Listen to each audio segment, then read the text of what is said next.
Hey, what's up, everyone? My name's Ajwritescrypto. We are here for the second long-form podcast with my good friend, founder, CEO of VeChain, Sunny Liu. Sunny, how you doing today, man?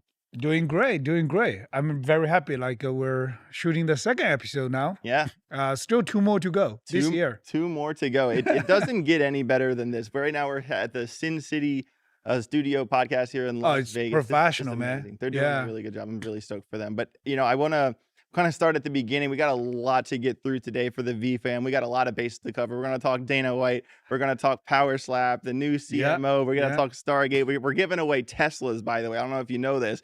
We already gave away one Tesla earlier this year. We're giving away 3 more this year, and there's a rumor that one of them might be a Cybertruck. But we don't know yet. It's Yeah. been teased, but I didn't say that though. Okay. So let's kind of start at the top. Last night I listened to your CoinDesk interview with Dana White. Oh, yeah. That was Wow. great. Wow. Yeah. Well, Dana was on fire. Yeah, he really was. Yeah. So basically, I mean, he started with, I'm all in VeChain. Yeah. And well, we're kind of expecting, let's say, well, honestly, we didn't expect anything. We didn't even run some kind of question list or something. Nothing. We basically just, calling for natural flows. Yeah. Just ask Dana to join us. I love that. I love that. And he owns $1 million in VeChain. Well, that's what he said. What he said. I actually sending a message later on to him. I say, "Oh, thank you so much, brother. The interview was great. Thank you for the time. You know how busy he is, For right?" sure. And then he said, Sonny, I really like what you do, and I'm getting everyone buying." That's his message. Yeah. I was like, "Oh, okay. Pressure, owner. Let's fucking do it." Hell yeah. That is the vibe for sure. And I actually kind of want to circle back to the audience and zoom in on the fact that Dana is like contractually an advisor for VeChain. Yes. He's not like an ambassador. No. He's not a KOL. No. He's an advisor. Yeah, he's I will call it like he's not only a let's say how crypto generally you saw someone the advisor on some the website, but I think Dana is doing totally different as everybody can expect or everybody can imagine. He's really get his hands dirty to do the actual work, right? And Dana is the kind of guy like go get it. Yep. It's less talk but actions. So he started with that. When the first event we're going together, you were there in Yep. Miami, Yep. right? We went to the beach, clean up the ocean, clean up the small island with the 4ocean.com together. Yep. And Dana showed up like 10 a.m. sharp, Yep. right? In that day, Yep. as we planned. But actually, the next thing I know, he was telling me like, "Oh, dude, I just arrived like 3 a.m. this morning." And he showed up at 10 a.m. Wow. Right? And you didn't know like what kind of the trips or where he came from. Yeah. Right? It might end up like 15 hours of flight or something. But he showed up. Yep. He showed up. And after he showed up, everybody saw like, okay, Dana might just take a photo, make a pose. No, it actually because that whole day was a big expose for his character. Oh, yeah. He cares. Yeah, he you cares. might I think from the outside looking in, people kind of have this stereotype of the millionaire, billionaire, CEO type guys. Like, they don't give a shit. They're just this way or that way. Cares. Dana cares. And also like everybody, including you, was you guys did your own trash pick earlier. Yep. And when Dana arrives, like everybody was expecting, now it's taking a photo, taking some interviews, questions, right? Shooting some contents. But actually, no. He started like, I got to go to the jungle and literally pick up the trash. And actually, we spent more than 1 hour. Well, way more than 1 hour. Like we all did the first front of the beach and we picked up that like boat. Yeah. And then you guys went into the back and we were all like, Yeah. Where did they go? Yeah, I know. I remember it was you or Scott was asking like, "Oh, do we have still enough time to Yeah. ask the Melker, questions?" yeah, Right? yeah. But then I really literally spent more than 1 hour. I think he picked up around 20 pounds trash, and also I think more important during the process, right? We're talking, we're chatting, we're even cursing together when you pick up the trash Yeah. because you feel like people shouldn't do that type of things, No, right? they really Shouldn't shouldn't. just be convenient to throw the trash into the ocean and stuff. You saw like all of the disgusting things. Yeah. You just feel like first day, I never gonna do that again. Like if I ever been into the beach or been to the boat, Right. be on the boat, you're never gonna throw the trash, Never, right? ever. And also you just feel like whoever did this, it's really disgusting. Yeah. Don't do it. Yeah. So Dana was calling the action to the camera, like, "Oh, don't do this kind of shit." Yeah, he was like angry about it. He was like, "This really Well, tells you about people." And, like, that's you feel about it. Yeah. That's like you're not really like play to do those type of things. Right. We're doing like for real, Yeah. right? And that's when we talk about the Dana Wise advisory, the first story I want to share is Miami event because it shows he really keep his hands dirty, Yep. do the real work. So that's let's say the first. And second, I mean, everything when we get started, talk about the advisory job, talk about actually even way back before I start to explain to Dana, like, okay, what blockchain is, how crypto works. Right. And he's like, Sonny, I don't know this kind of shit. And I never buy any crypto. I never hold any crypto. And I was like, okay, you trust me, right? So I can be your crypto guy. There you go. I can give you advice. I can give you explanation, whatever you want to invest there. I can give you some advice, right? At least like a friend's opinion. And he loved that. And then for sure, when we launched the VBetter DAO, by the way, VBetter DAO just reached 1 year anniversary. 1 year. Happy birthday. Yeah, it's really happy for the so far so good, the progress and everything. So after we launched And just not to cut you off, but just to circle to the audience, VeBetter DAO is VeChain's initiative to incentivize you guys with free crypto to do the right thing to save planet Earth. If you want to organize a beach cleanup with Cleanify, you can earn free crypto by cleaning up a beach or cleaning up a park. If you want to not waste a plastic cup every morning, you can take a picture of your coffee mug and earn free crypto with Mugshot. If you want to do a workout and break some sweat, you can earn free crypto with BYB. You can use your grocery receipts. You can clean up dog poop. You can do anything and earn free crypto. And so I just wanted to not glance over that for the audience members who don't know what VeBetter DAO is. You can earn free crypto by doing the right thing, and click the link down below. Man, you're good. You're so good about introducing VeBetter. Wow. Come on, man. I do like this. that. You do that, right? I think that this. makes a really difference. Jada and you I really love use VeBetter. Yes. the product. Yes. I think that's what we're missing. But we get there. Yeah, we get there. For sure. Yeah, so we talk about VeBetter DAO, and then, I share some of the application. It could be very easy to Dana. And I was like, well, what do you think about that? He like, oh, I can understand this. Just like you said, incentivize people to do better actions, make a better choice. And it could be done anytime in the work in the day for your just normal life, right? And everybody can access that.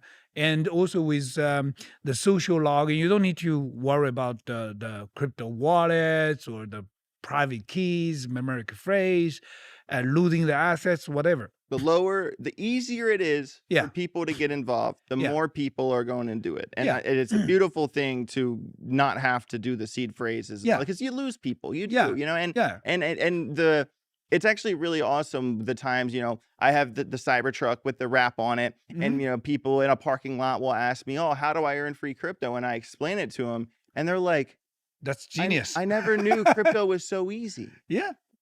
That's the point. That's like a minimum we should do as a builders in crypto. You got to make, the free user journey or like a smooth user journey, like seamless user journey.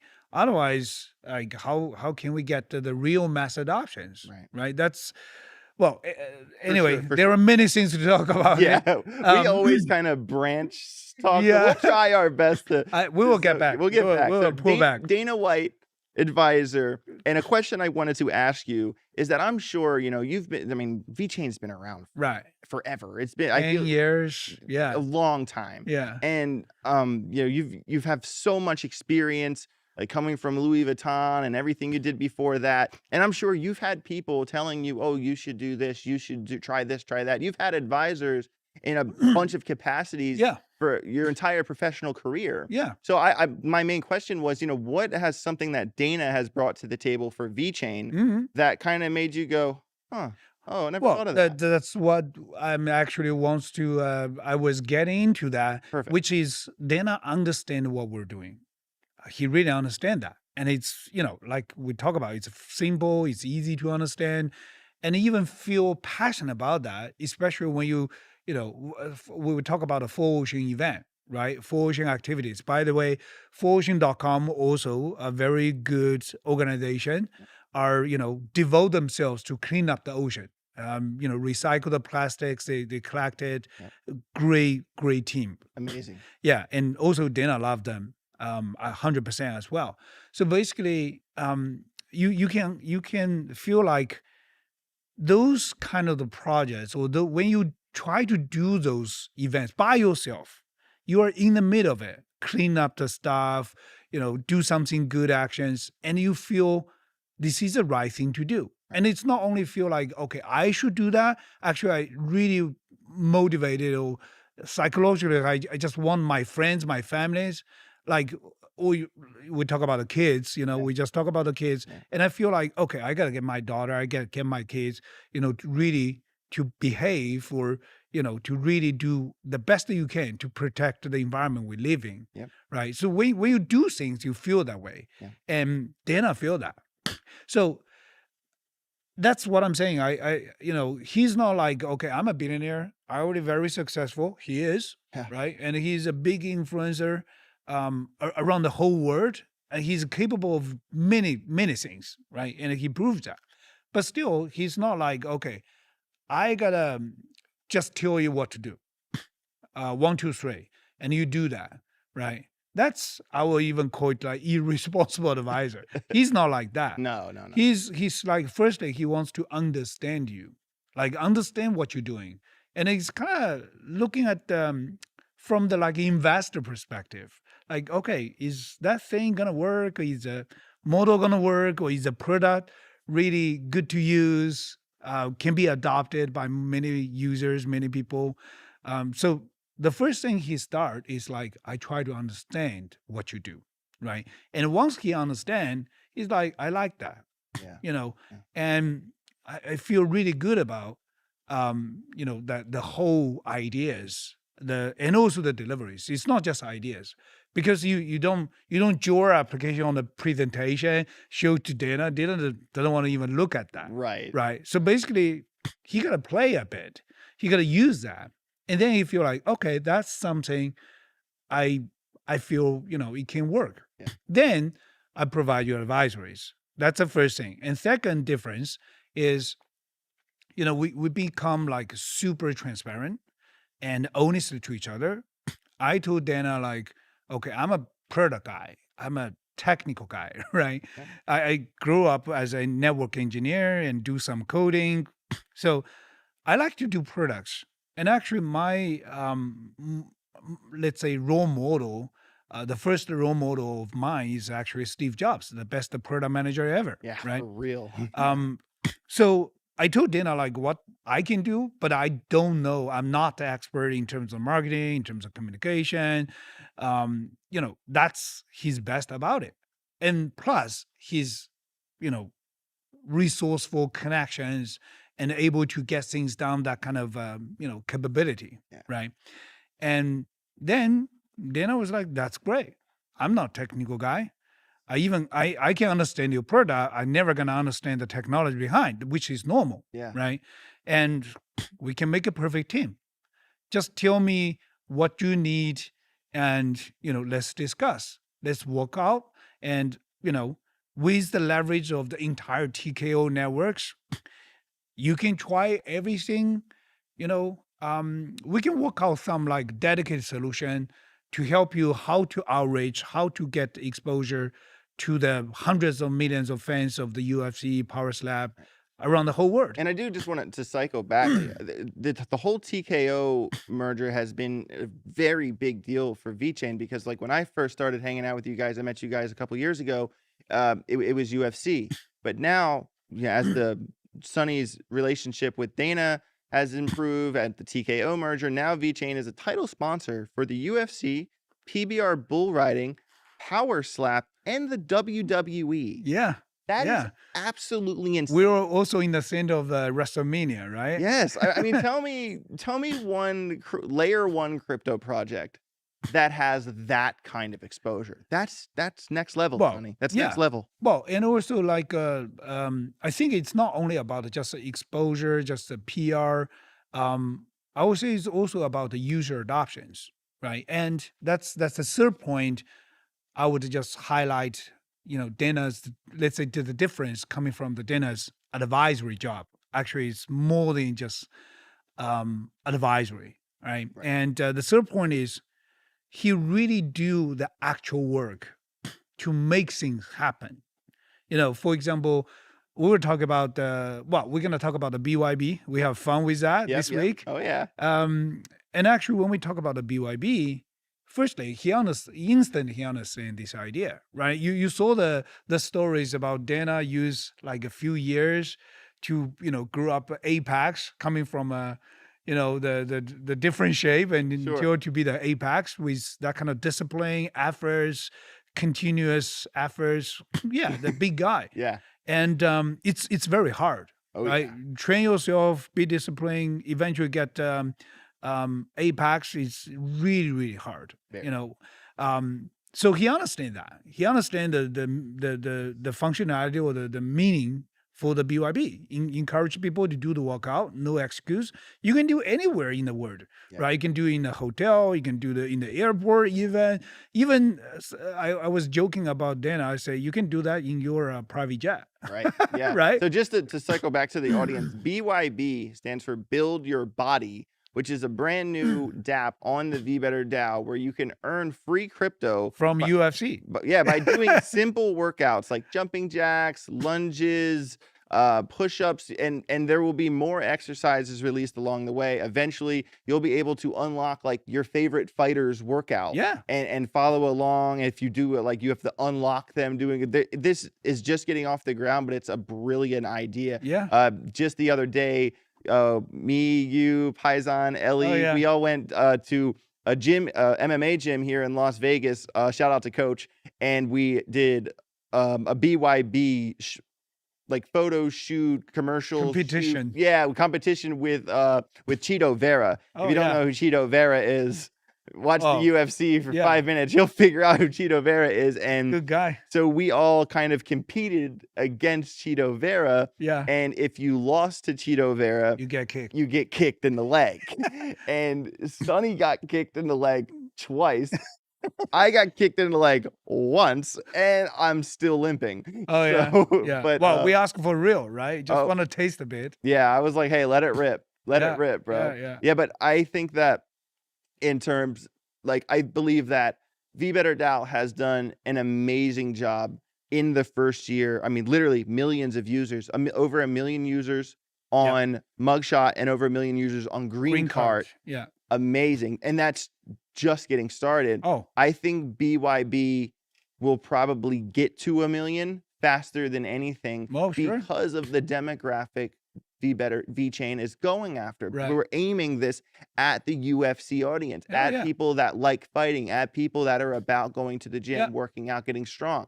And if these people are, well, I already go to the gym, I already do my exercises. Well, now you can earn free crypto to do that. I mean, BYB writes itself. It is the perfect idea DApp for VeBetter DAO, and I am really excited to see the evolution of it as it gets going here next. And you can download the BYB app on the App Store right now. Just type BYB and it'll show up. Yeah, so we come up with good idea. It's like you just explained. Thank you again. You're great. It's a perfect match. The BYB application with the UFC, right? And also not only UFC, actually entire TKO assets. Yep. It's about really build your body, no excuse, just work out. Yeah. Right. So it's a very matching idea. And then Dana really, push his team and just make it happen. Right. So that's a really big difference. It's not just advisory what you do, but also, share his own resource, the resource, the connections, and make it happen. And on top of everything, for sure, everybody knows his powerful resource and a connection, not only in the United States, but actually in the whole world. Yeah. Right. And his own words is, Sonny, just let me know who you want to meet, who you want to connect. Just let me know. Wow. Right. And you already saw that in Miami. Yep. We met, we shake hands with President Trump. I was very, very jealous about you meeting President Trump, but Yeah. it's okay. I'll get my chance. one day. Actually, it was a very interesting conversation. We talk about that, right? He knows about the VeChain. Wow. Mr. President knows about the VeChain. Now he's talking about, crypto's going to the moon, Oh, yeah. and now the mortgage. Oh God, it's about to get. What I'm going to say, everybody, if you're a crypto holder or you're just getting into crypto right now, welcome to the party, because these next that's a couple new years, era. it is a new era. It's never been a better time to be a Yeah. crypto. Welcome So- to the V fam. So that's what I'm saying. Yeah. Like from understanding your business, understanding your products, try to do the actual work to make things happen. Sure. And eventually also not only just about the BYB as a one application. Actually, there are many other connections with institutions, with partners, and I try to make the use case happen. So basically it's like a 360 degree. Yeah. To, let's say, help you. That's I really admire him. It's more than just like an advisor, honestly. Yeah. It feel like that's a big brother can look over your shoulder, help you out. Even It's a key to a lot of doors. oh yeah, Lot of doors. lot of doors, Yep. lot of possibilities. Yep. Yeah. Yeah. I mean, just last night, at the Power Slap event, I was hanging out with Theo Vaughn. I Ah, was hanging out with RFK's wife and their daughter, and Leo Stryker, and just Uh-huh. like it's just insane. Like, if the networking opportunities just in the crowd. oh yeah. It's and I think a lot of people in crypto, or people trying to work their way up in crypto, you have to show up to these events. You have to Yeah. stick your hand. You got to put yourself out there. Oh, It's yeah. the only way 100%. to grow is by collaboration. Oh, yeah. And it's a beautiful thing. So I'm really glad that Dana's on the team, like, officially. I'm glad that that's all going well, and I feel that the VeChain holders will see this Right. the next time VeChain has a next run up, as all of crypto Well, has yeah. its next run up. I think it's going to. I know, like, we're not allowed to specifically talk about price. I'm just saying No, that but we can talk about the market in general. what I right? can say is that when we pumped from October to December, VeChain was a top 10 performer out of the top 100 altcoins. Yeah, yeah. Well, I mean, okay, we can talk about the history, right? Yes, we can talk about things that happened. Yeah. Yeah. In 2017, we did launch the ICO, I think, in August.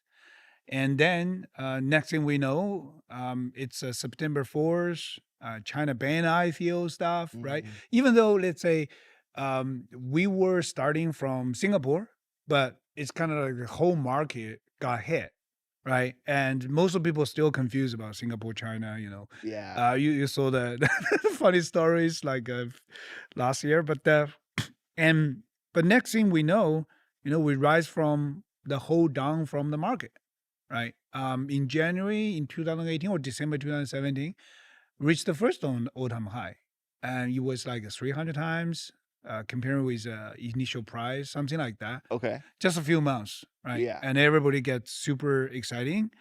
And then following up, for sure, another cycle. We have been 3 cycles now.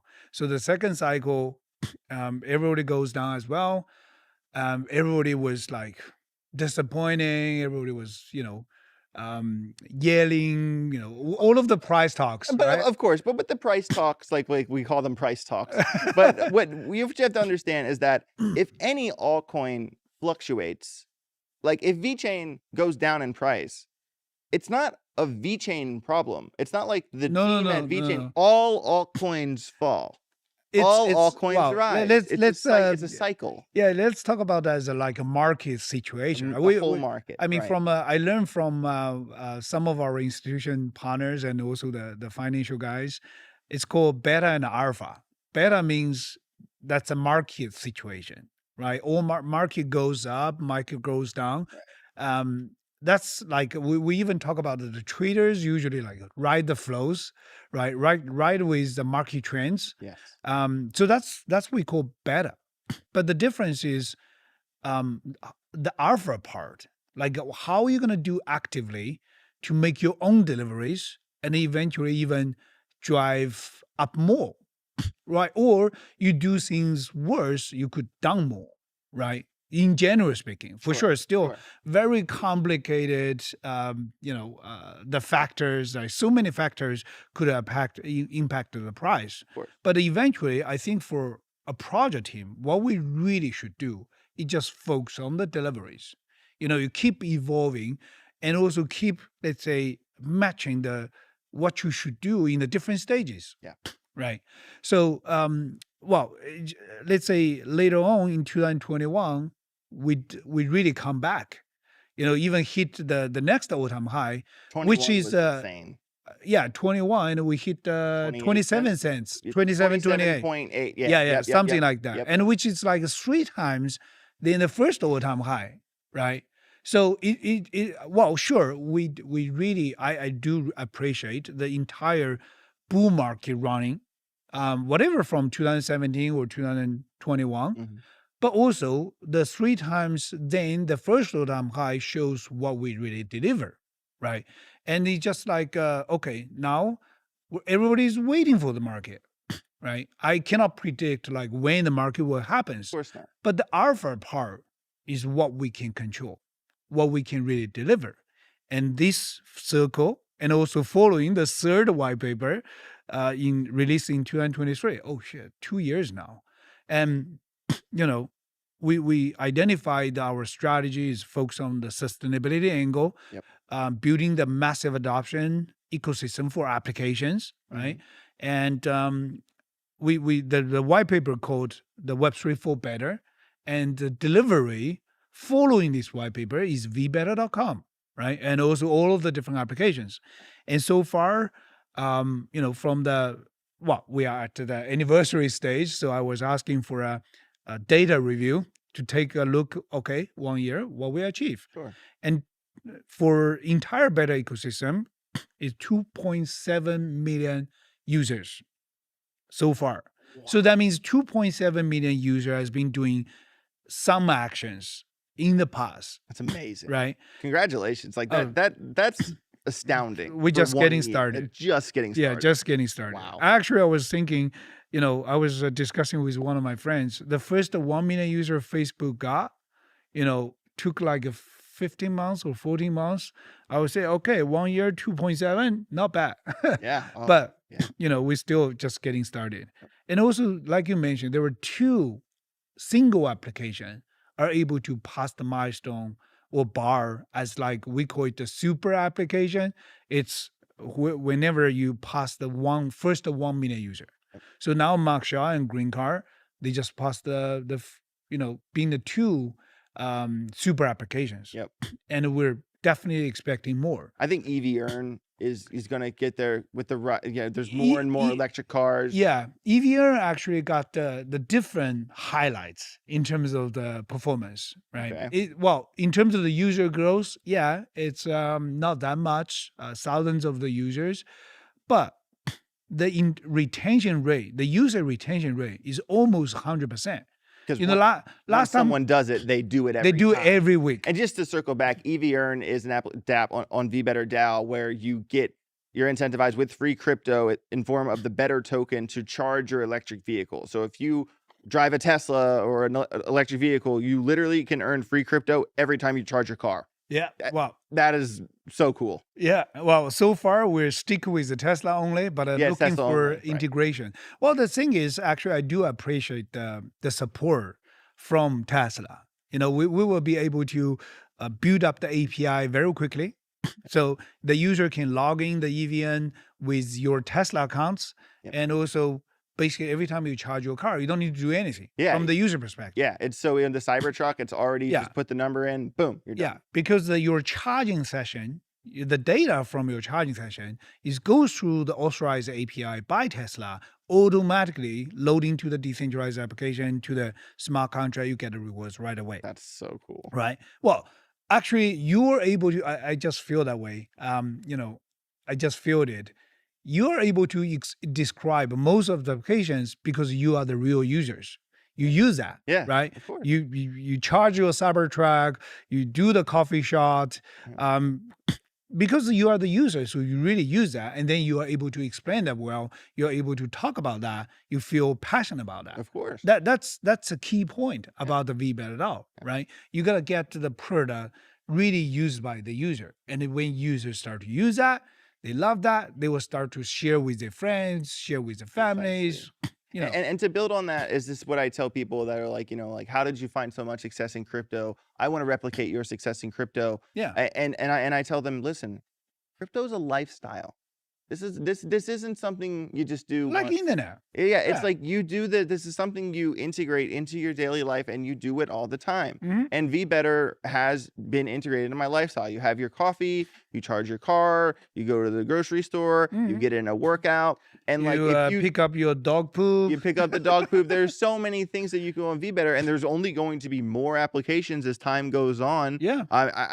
I'm really interested to see like what's next. Like there's some conversations I'm not allowed to talk about of things that might be happening soon. And it's so awesome. But what I'm saying is that just like those 4 main things, well, if you do those 4 things every day for 2 years, 3 years. Oh yeah.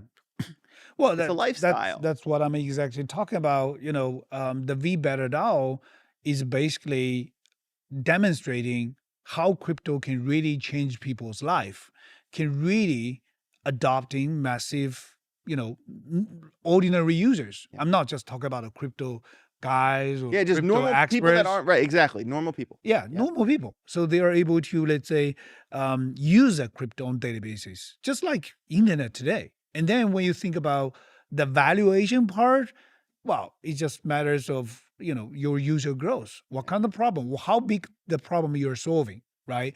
What kind of solution your platform is able to foster, and what kind of value eventually you can create with the millions or even the billions of users together, and will, you know, conduct your value of your platform. Simple. So it's, you know, honestly, it's not like rocket science. Also, it's not like new, which happening in the internet, which happening even in the past 100 years when you think about any kind of investment portfolio, right?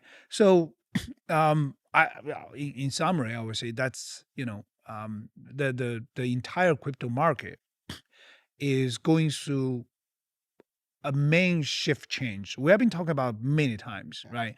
But I feel that strongly and strongly. It's like actually I read about some article from very interesting from both Western side and the Asian side. You know, I read about a similar article in Chinese. I read about article from you know, English words as well. They actually say the same thing. I'm sure those two writers are not knowing each other. Okay. But they actually write about the same thing in a different language, right? That's the funny part. They all call the crypto this year is going to a second growth curve. Yes. So the first growth curve, consider like from 2010, January 3rd, when Bitcoin, you know, finally minted the first block, right? That's considered the birth of the blockchain technology. And from that time until, let's say, last year or even this year, we call it the first growth curve of the entire crypto market. You can see millions of tokens issued. You can see the different narrative, right? In 2021, it was DeFi and NFT. 2017 was ICO, IDO, IEO, Yep. IXO.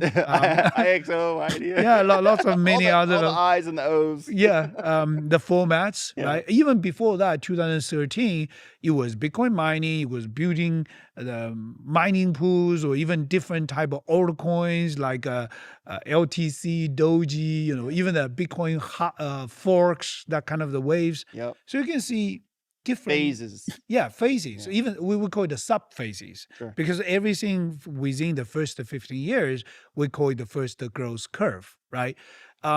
Basically, you can see a clear, let's say, the reality or the fact of what really happened is basically it was narrative driven, but very small percentage are able to deliver those narratives. Whatever it's a POCs or tries, it doesn't matter because that's part of the process, right?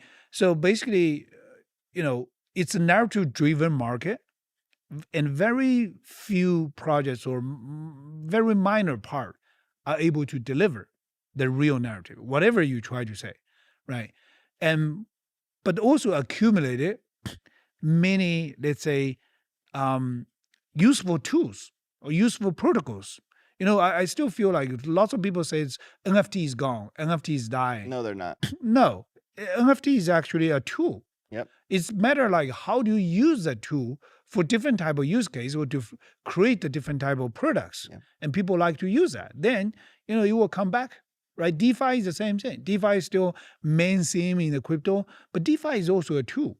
Yep. Is helping the liquidity, helping the, let's say, as a financial instrument to supporting different type of platform, different type of projects with the liquidity, with the user, and then you will be able to build the real value stuff. Exactly. Eventually creating the real impacts in the real life. Exactly. And then that's basically like where the bridge from, TradFi to DeFi is going to happen. And this is like, I think people forget the fact that I always, this is the analogy I always like to use. Yeah. Music started with the 8 tracks, the cassettes, the tapes, CDs, the iPod, and it ended up where? Streaming. Yeah, streaming. Yeah. So now money.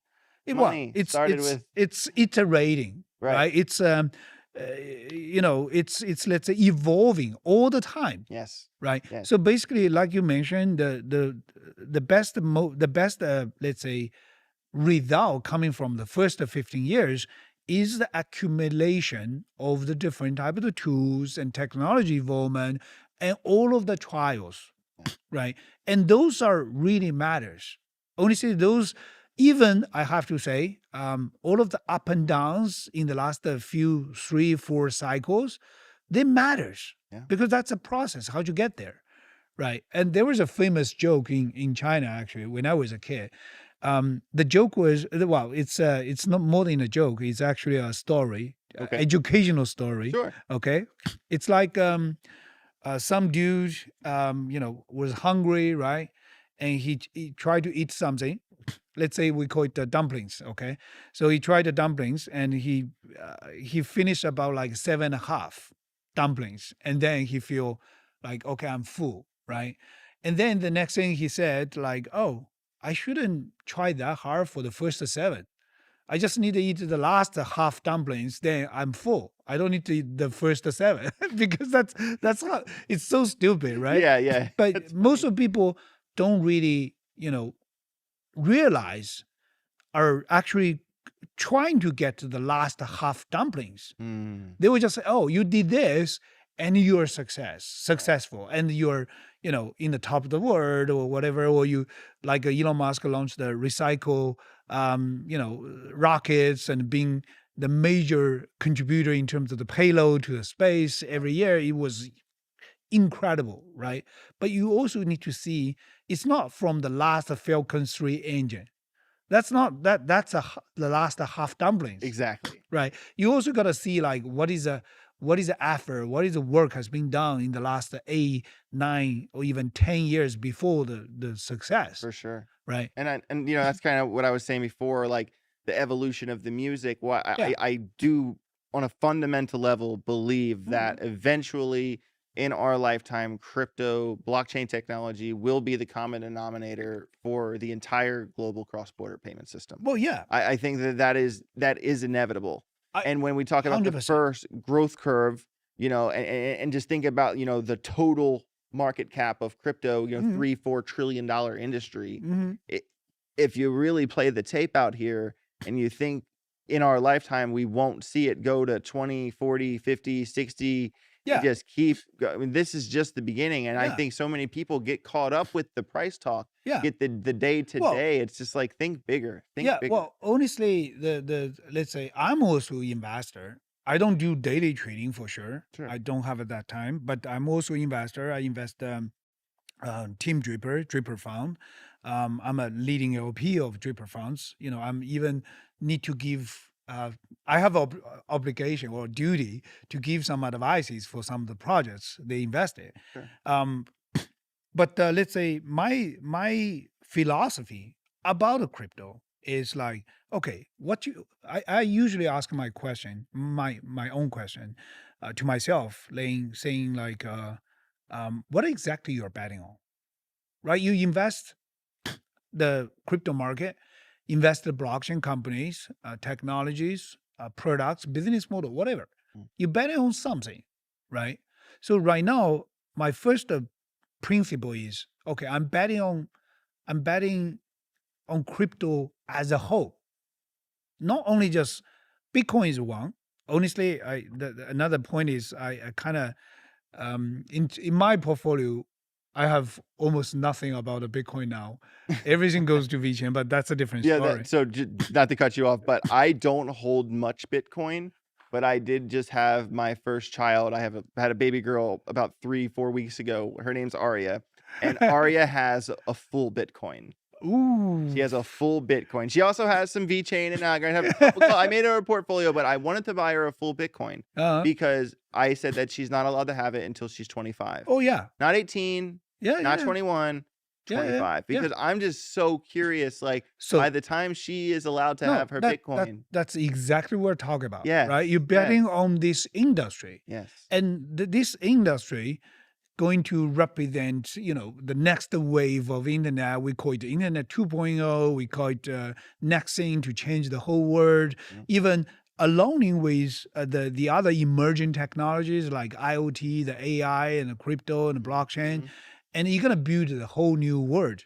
So basically, the first principle, the first priority you gotta think is, okay, I'm betting on this crypto in general. Yes. And then next thing you could be dive into more like, okay, what kind of the portfolio you want to bet on, right? And then follow up eventually leading to your investment decisions. Sure. Well, let's say I'm not expert, but that's normal thinking. Yeah. Right. Yeah. So anyway, let's switch back a Yeah, bit. yeah, for sure. We go too far. Actually. We always do. This is like I want you guys to know that this isn't a far stretch from a normal conversation Sonny and I have. It's Sonny just and like I, a hangout. we will get dinner or something and we'll talk for multiple hours and then we'll be having a conversation. I'll think to myself, how did we get here? Yeah. Like how did we get here? But I do kind of want to cycle back to everything. Well, really looking forward to the next Tesla giveaway.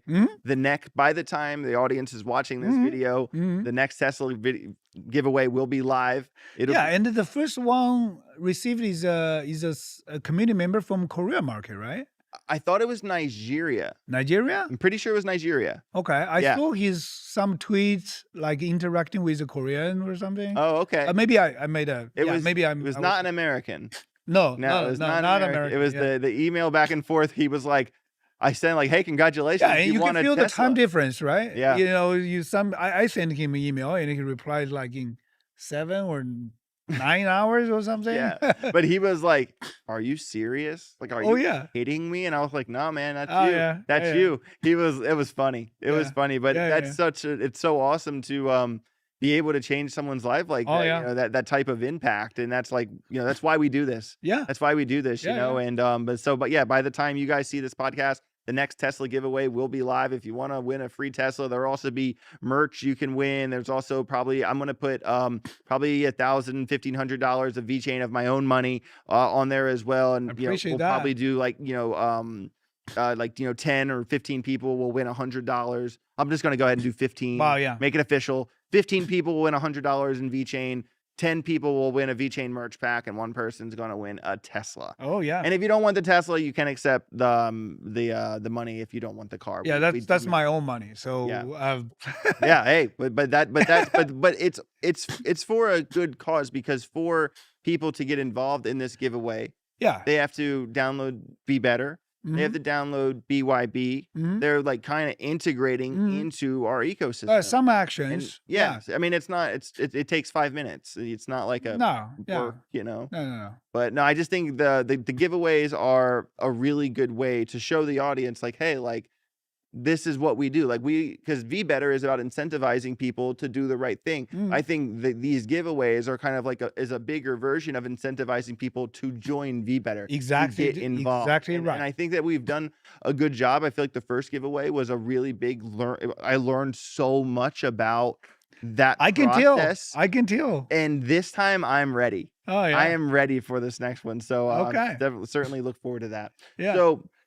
So pivoting, moving forward through our conversation, VeChain recently hired a new CMO. Oh, okay. Anthony. Yeah, Anthony Day. Anthony Day. I have never met him, but I believe I saw him speak at a conference a couple years ago. I've been to so many. Been into the different different community. Yes, but to kind of tell me, why did you choose him for the CMO position? What do you think he brings to the table? I mean, CMO, anytime a blockchain hires a new CMO, it kind of makes me sit up in my chair a little bit, because I'm like, all right, what's your plan? You know what I mean? Well, firstly, I need to make a correction. Okay.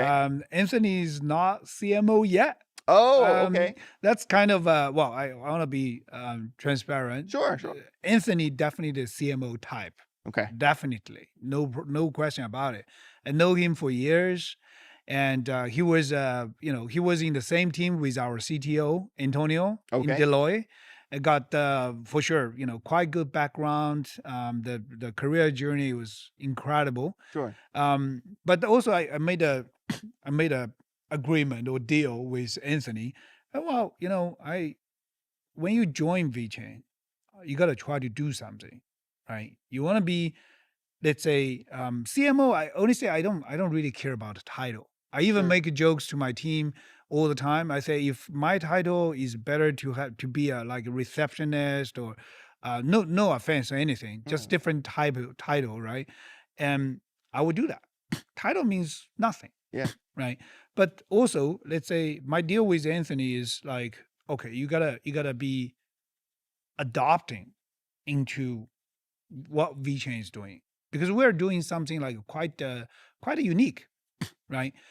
Quite differently. Even in terms of the entire crypto market, and you gotta be part of the team. Yeah. You gotta be part of the journey, and you gotta feel it like this is something you really want to do. And then we can be, the title is just sure. It's just naturally one of the results. Yeah. Right. So, and he liked that. And so far, I really appreciate, he already started from day one. He started to show his strengths, his expertise, organizing the whole team, to let's say, based on our milestones, our roadmaps, what we do to deliver, and come up with quite a structure and a framework, that kind of a campaign ideas and plans and communication and marketing, and with the focus, with the priorities. So it's quite a comprehensive job, but I'm very happy he can really be effective like since the first week. Yeah. I really appreciate that, actually. No, it's just ignoring the title part of that. I always have found marketing from an early age to be, I've been fascinated with it. You ever watch the show Mad Men?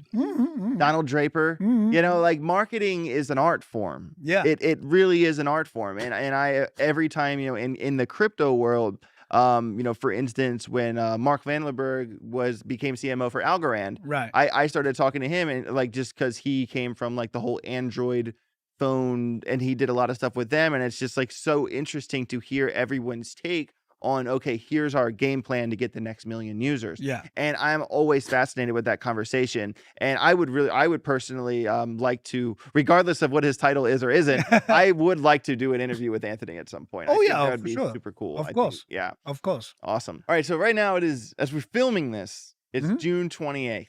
But Mhm. by the time you guys watch this, July 1st Ah, will already have happened.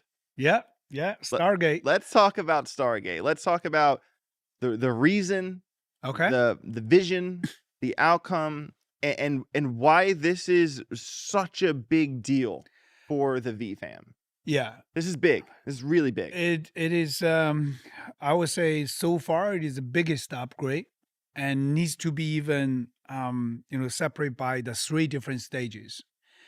We have 3 stages. The first stage is happening now. Yep. And also following the Stargate. Stargate is a platform for NFT management, right? And the upgrade phase is called Galactica, is also launching just a couple hours apart in the same day, July 1st. That's the first stage. And there are some technical features for sure, like dynamic gas fees. So that means the resource demand will much higher, and we're gonna burn 100% of the transaction fees.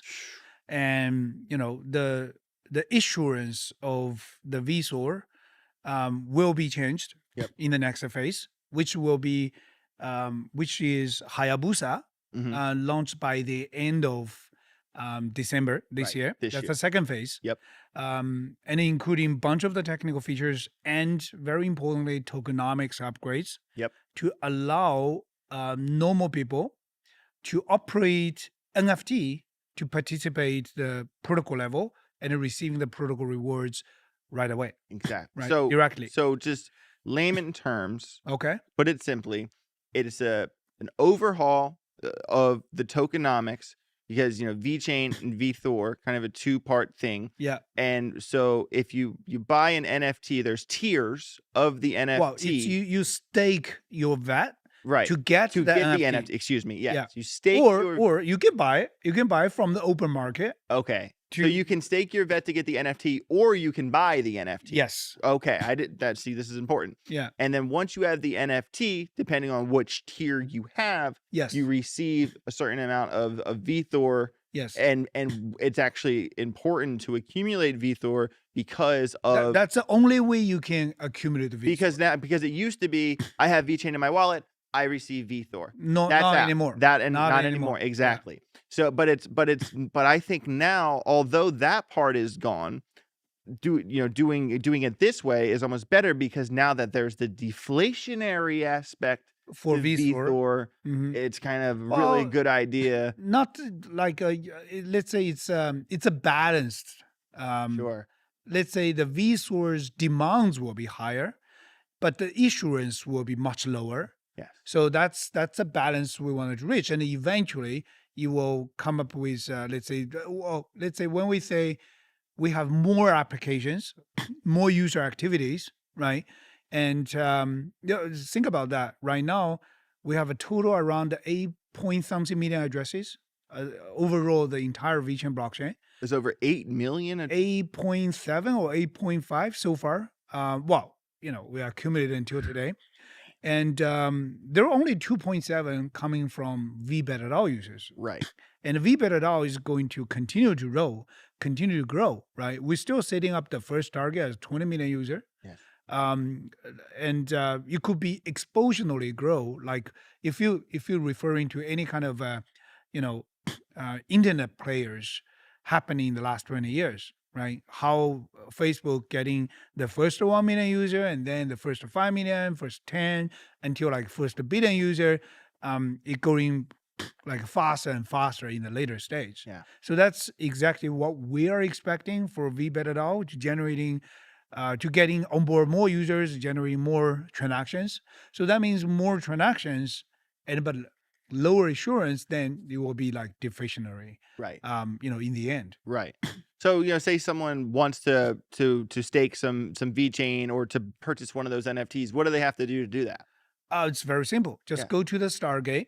If you are the existing NFT holder like X node, Eco node, right? Basically, you just need to swap your node NFT plus the required staked VET, and you get the new NFT out, Okay. right?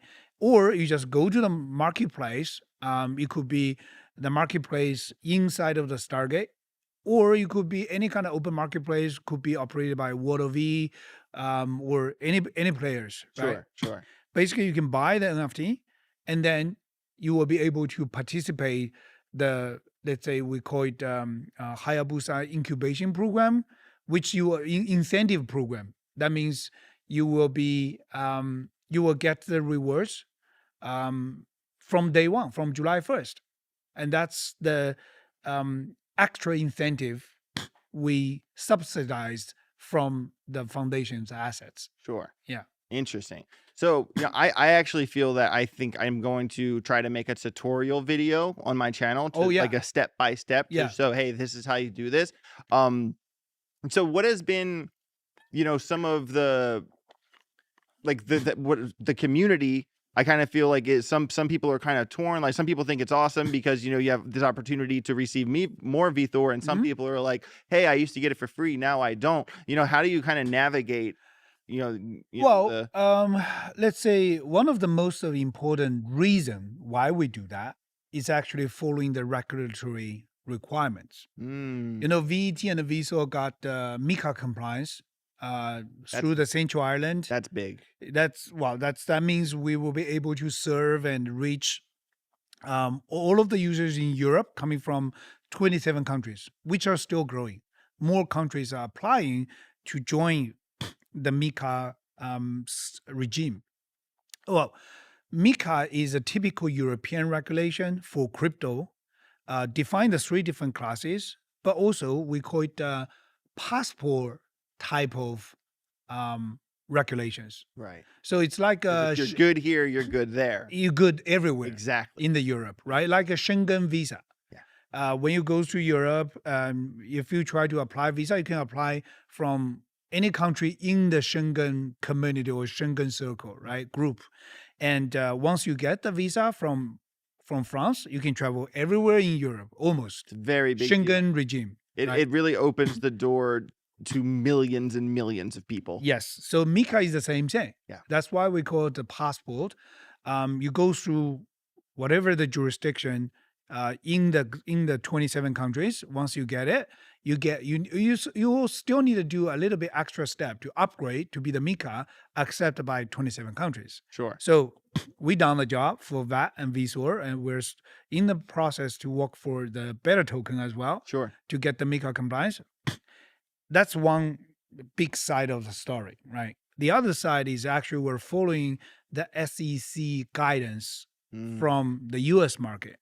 Well, we all know like US is starting from the stablecoin legislation, right? The Genius Act. Thank you for passing the Genius Act. Thank you. Yeah. Okay. Yeah. So it's a first step, but also you can see there is a guideline coming from the SEC. Whatever your token issuer, your service provider, custodian services, whatever. So I'm sure even in US, there will be also more and more clarity in terms of regulation for crypto. Yeah. It's opened up the door, going to the mainstream, onboarding more people. I think it's super bullish. Yeah. Right. So following those two as the main sides, as also we're referring to like the regulation in Singapore, regulation in Hong Kong, regulation in Japan, regulation even in South Korea. You're doing it by the book is what you're saying. Right. Exactly. So let's say one of the key requirement is actually leading to the VeThor change.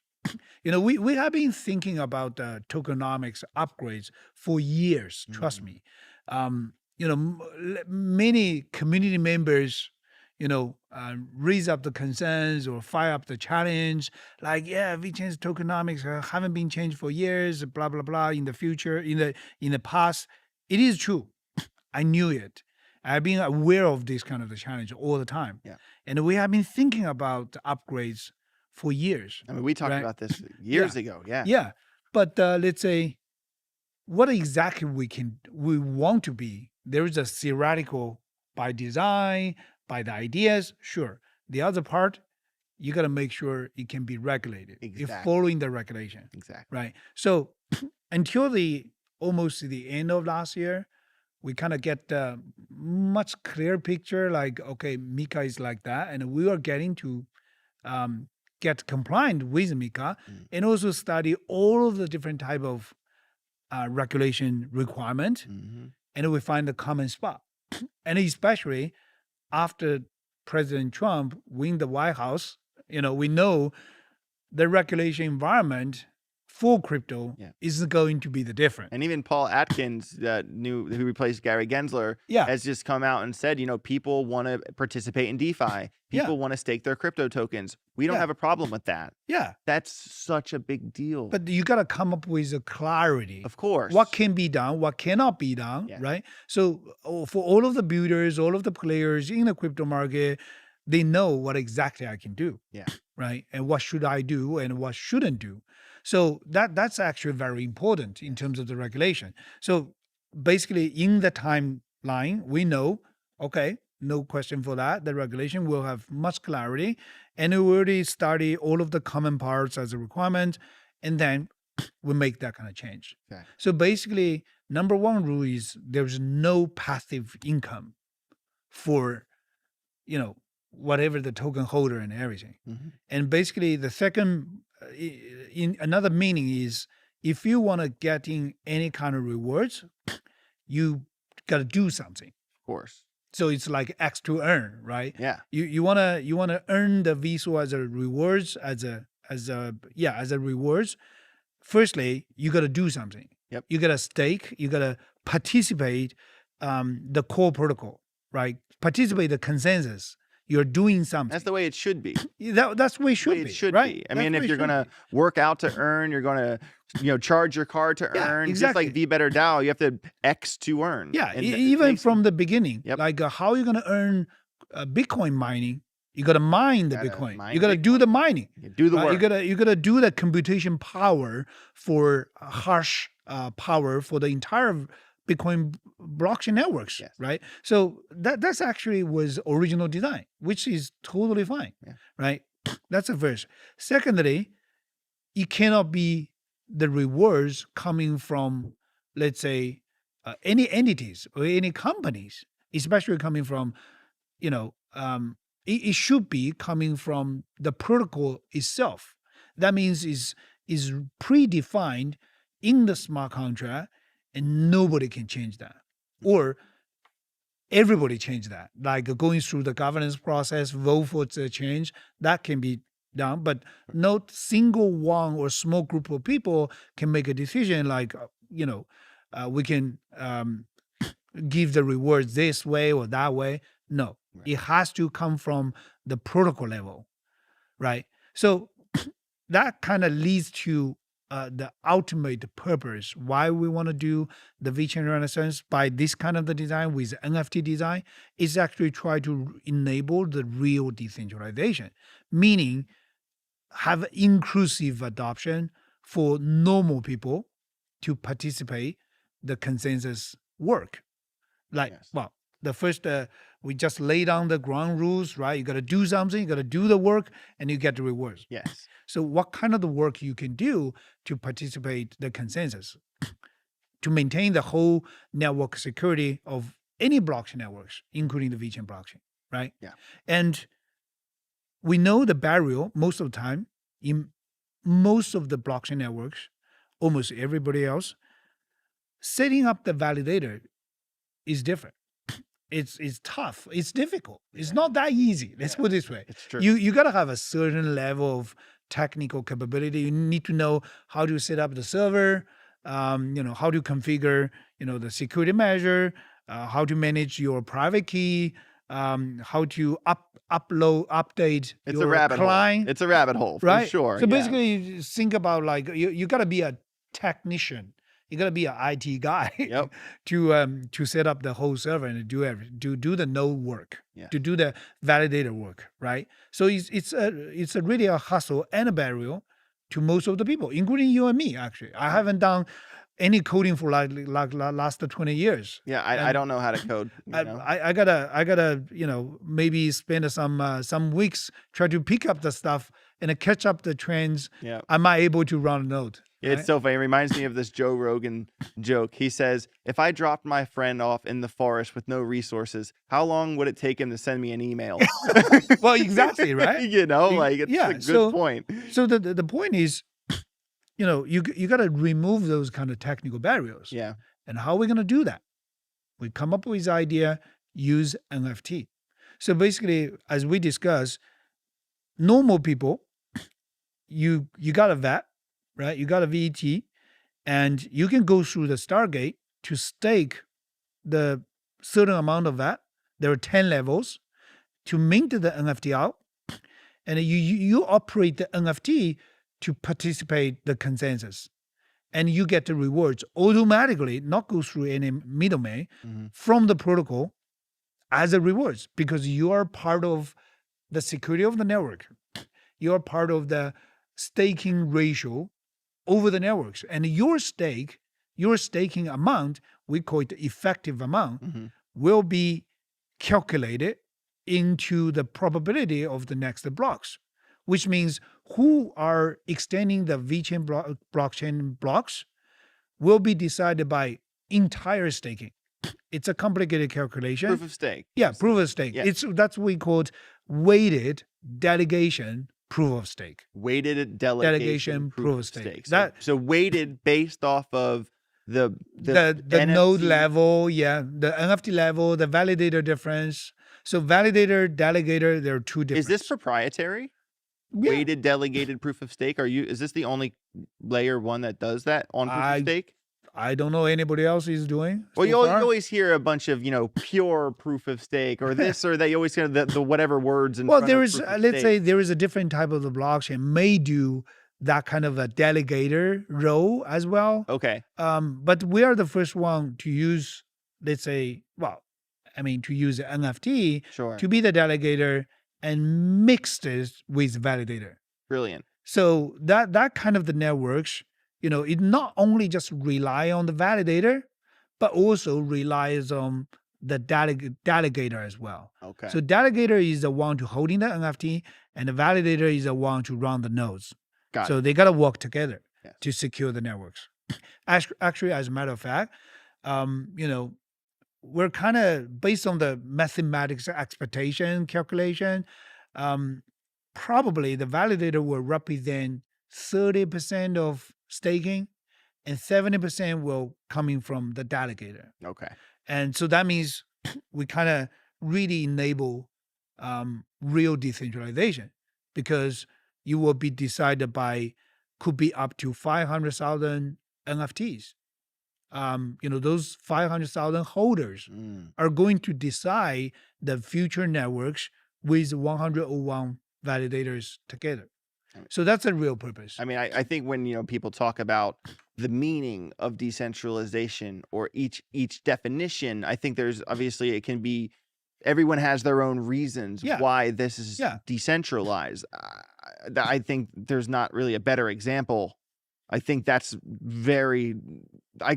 There's no argument from my point of view that this is not decentralized. Yeah, that is decentralization. Yeah, basically, we always talk about the decentralization when we think about that's one of the highlight features, the best features of the blockchain technology, right? The power of decentralization.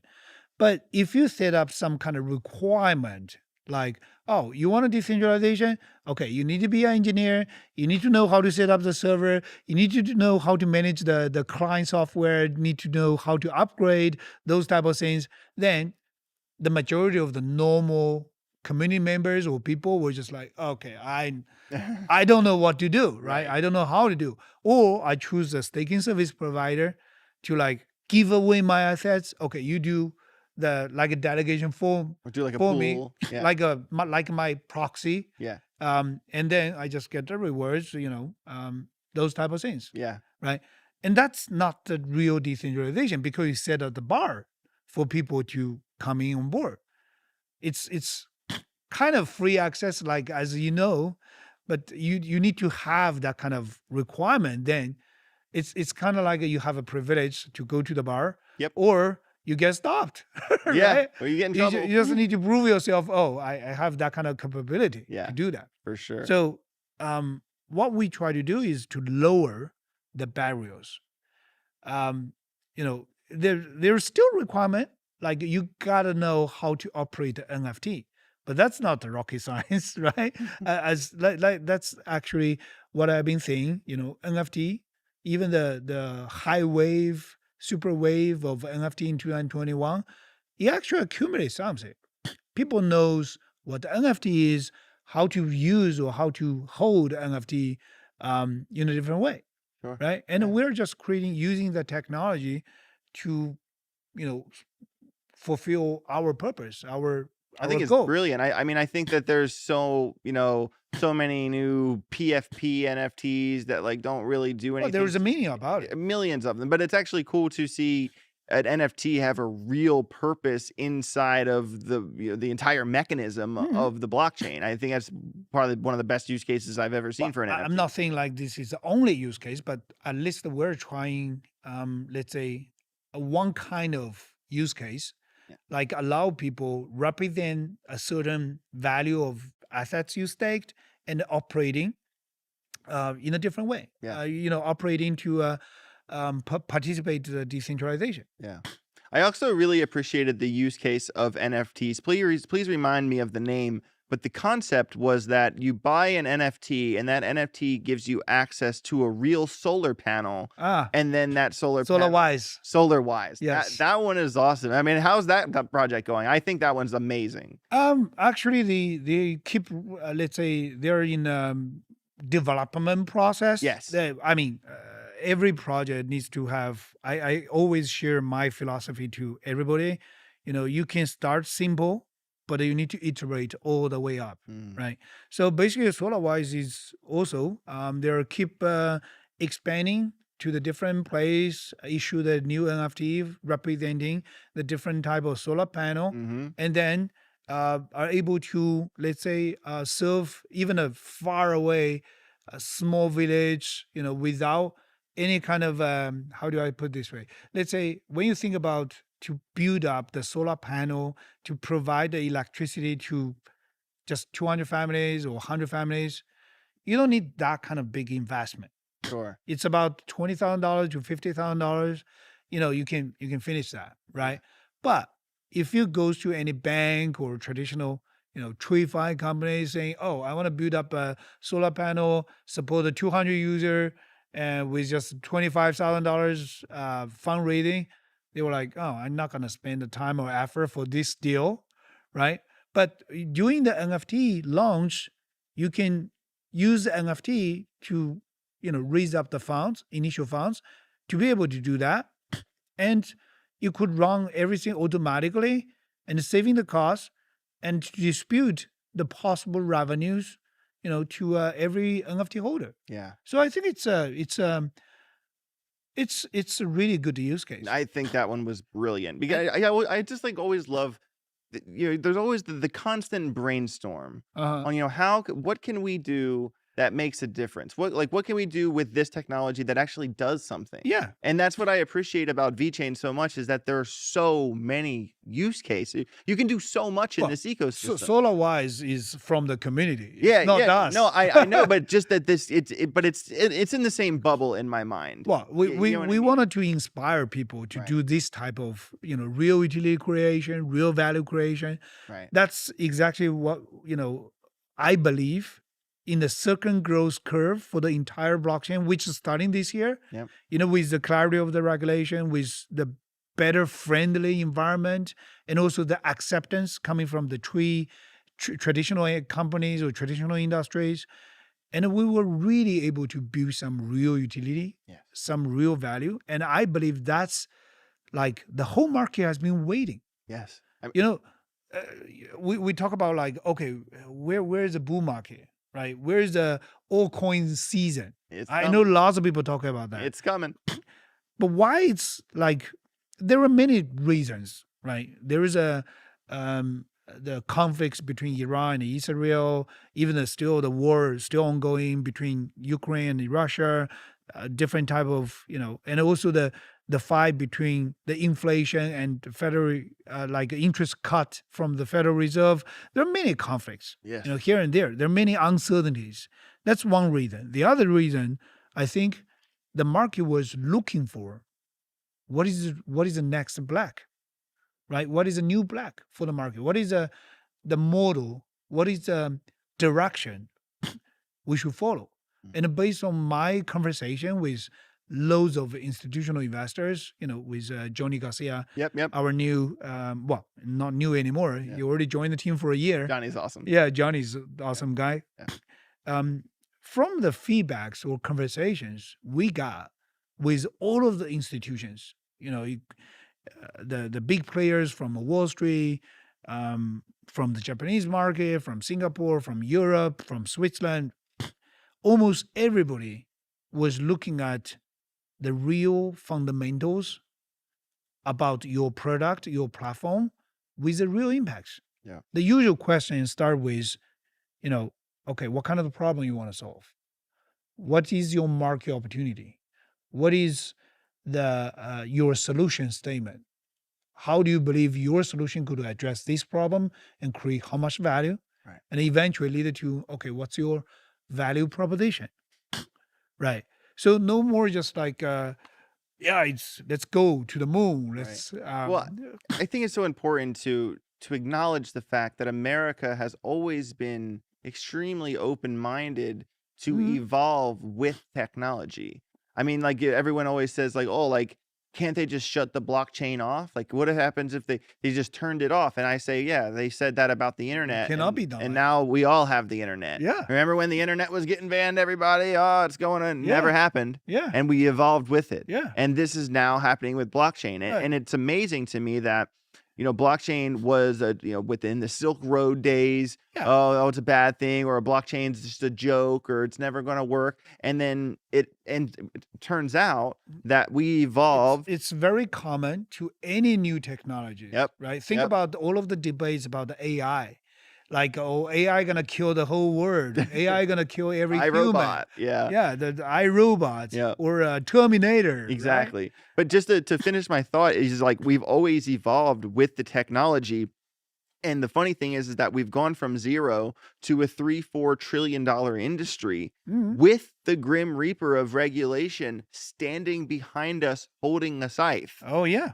Yeah. The first Grim 15 Reaper's- years. Yeah. And now we're where we are. We're on the precipice. Yeah. And the Grim Reaper's gone. The Donald Trump's standing there instead. You know what I mean? So it's never been a better time. Yeah. It's seriously, I've never been more excited for the next the next. Yeah, 100%. Yeah. And also like not only about the opportunity, but also about, I would say, like the market stewarding, like who is the steward the wheels, right? Sure, let's say more and more institutions coming on board, like the serious players, the serious money, not only from the size perspective, but also from the professional, from the expertise, right? Those are money riding along with the last 20 years or even 30 years for internet companies. Those are money actually invested Amazon, Google, Facebook before, right? So when they are coming to the space, they are looking at a different way. They're let's say more sophisticated, more professional. The suits, Yep. right? Actually, they are not only represent the nice suits, but also represent the expertise, the logic. Yeah. How are you going to analyze or how are you going to look at the different portfolios, right? It's really like the money is not looking your bags. Let's put it this way. Money is looking for which one should be the right one or which one should have the best potential to grow, right? So it's always back to, let's say, fundamentals. Yep. Internet has done that, in the around the 2000, that kind of the time. The bubble explodes. Yep. But actually those companies like, Alibaba start from 1995, I think Facebook starting from 1994 or something like that, Mm-hmm. right? Google could be even a little bit earlier. Apple restart in a similar time. Yeah.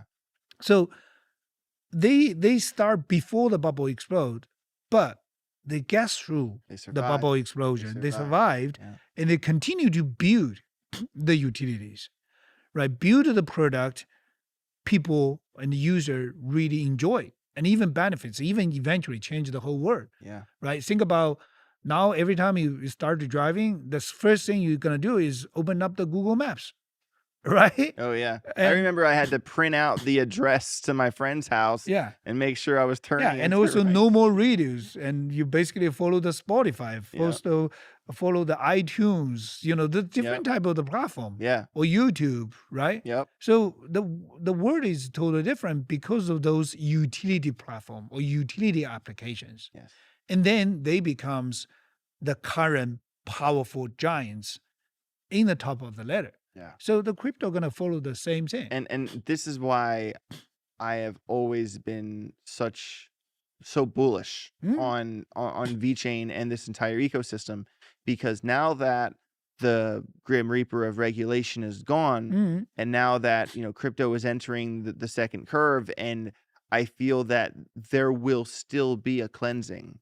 There will still be a bubble pop, and there will be thousands of crypto projects that evaporate into dust. Even more than 1,000. Yeah, you understand my point though, and the utility projects will survive. Of course. The projects that are well connected, that are well funded, that win the. This is I think from the technical aspect of crypto is extremely important. But in my opinion, this is the business of attention. Yeah. And I would say it's probably 70 to 80% attention and 20 to 30% tech, and then 100% execution. Yeah. And I feel that once the cleansing happens, the utility projects will survive, and VeChain will be at the forefront. Like I do want to drive home, Sunny, like on a fundamental level. Oh, that's my mission. You're a visionary. Yeah, that's my mission also. Yeah, no, like I'd want to say, like, as a friend, I look at you as a visionary. You've played the tape, you've seen examples in history, and you've created your own thing that is yours, and you're executing this like to the book. And you're also surrounded by some of the smartest, most influential like Dana people White, in the world, like Konstantin Novosilov. It's actually so insane when you just break it down and say it simply. Yeah, I appreciate that. Man, it's and so where I was going with that is that the past 5 years running VeChain, if there was one thing you could have changed, or even one mistake that you made, just like honest, just from the perspective as being a business person and learning and growing, we all shape and grow, we all make mistakes. I'm grateful for all the mistakes I've made. They've made me who I am today, but so I just want to ask you, if there's one thing that helped shape you, what was that lesson? It always shaping. Sure. And also it's not really 5 years. This year is my 10th. No, I just meant in the past 5 years. Yeah. You know what I mean? Yeah. Actually, I'm doing the startup for 10 years this year. Nice. It's quite well. I have 2 rules, which is actually the same one. Is you never look back, but you always look back for different reasons. Okay. The you never look back is no time or no space to regret anything, but always look back to learn something. Like to always reflecting, okay, what can you do differently? What if you got a time machine, travel back, redo it again, what can be more efficient, which will, help you or indicating, guiding you for the future, right? So my 2 rules is never look back and always look back for different reasons. And think about in the last 5 years, there were lots of the, let's say, situations, right? Like a COVID happens. I was even, going through 5 or 6 times the quarantine time. It's crazy, man. Dude, come Like on. you stay in a one room without window. It's like jail cell for like 2 weeks or 2+ something. Yep. Just because of the stupid thing. Actually, I share with you one story. Okay. I was traveling back, see my mom. My mom's still living in Shanghai, right? From Singapore to China to Shanghai. I was firstly my flight was rerouted to another city, just saying, oh, Shanghai was not able to land. I was like, what? Because of the COVID policy. Wow. And I was landing in the city. I never been there. Some mid of west coast, west region of China or whatever. Okay. Anyway, I never been to that city. Sure. But I didn't have any chance to go out. I stay in one. I have to stay with loads of the other people in one hotel room for 2 weeks. Yeah, and also doing three testing every And day. you're not allowed to leave. No, there was no even window. And then when I finished the quarantine for like 14 days, I got clean, right? I went back to my home in Shanghai, and not yet see my mom, which is a good thing actually. Trust me. Sure. And I just stay in the home for like 2-3 hours only. I got a call saying like, "Oh, you gotta be quarantined again." I was, what the heck? He said, "Oh, because one of your neighbors got tested positive, so you could have a chance." Oh, I said, "You already tested me for 2 weeks, right? Why I need to do?" But anyway, that's crazy. after long discussion, I've been trying even calling for friends' help or whatever. No choice. I got sent to another hotel in Shanghai for another 7 days. So anyway, Funny. those are that's just now I just think about it, it's a stupid, but also it's like a kind of different experiences. Yeah, I'm actually, I grew up racing motocross, Okay. racing dirt bikes, my whole life, and I've broken 28 bones Oof. racing dirt bikes. I can literally list off and go through like my arms in here, my thumbs, my fingers, and it's so funny, like That when you hurts. have that kind of downtime, it's like similar to being quarantined. Yeah. I when I broke my arm here and I have a rod in it that's still in there. That was kind of, and by the time my finger started working, COVID happened. Mhm. So that was like my personal quarantine, my downtime. All right. That is really when I full-time went into crypto. Yeah. So actually, I kind of have learned that like some of the unfortunate things that happen to people, that you kind of are forced into a situation to make the most of that time and fill your mind and fill your time with busy things to do to grow, to learn. I mean, if it wasn't, it's funny to say this, but if it wasn't for me breaking my arm in New Jersey, I wouldn't be sitting here talking to you. Yeah, something winning, something losing. Yep. Right. Exactly. So anyway, I was just saying like in the especially in the last 5 years, there were lots of things happening. Also lots of difficulties, and also let's say the market has been so dynamic, right? Coming from DeFi, NFT, eventually to the latest wave in terms of the meme coin wave. Different, let's say, but VeChain has been trying to stick what we do from the day one. Stick on what we believe, what we've devoted ourselves into. So if I let's say wanted to, one of the things I have to say or consider as, I would say it's some of kind of the mistake, and I already stop it, is stop whining.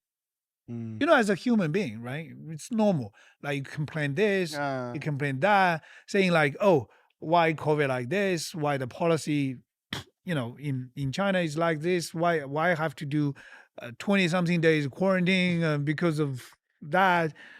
And stop whining, I would say. I had been through that kind of the moment, like, yeah, it's so stupid, and why, but it's something out of your control, right?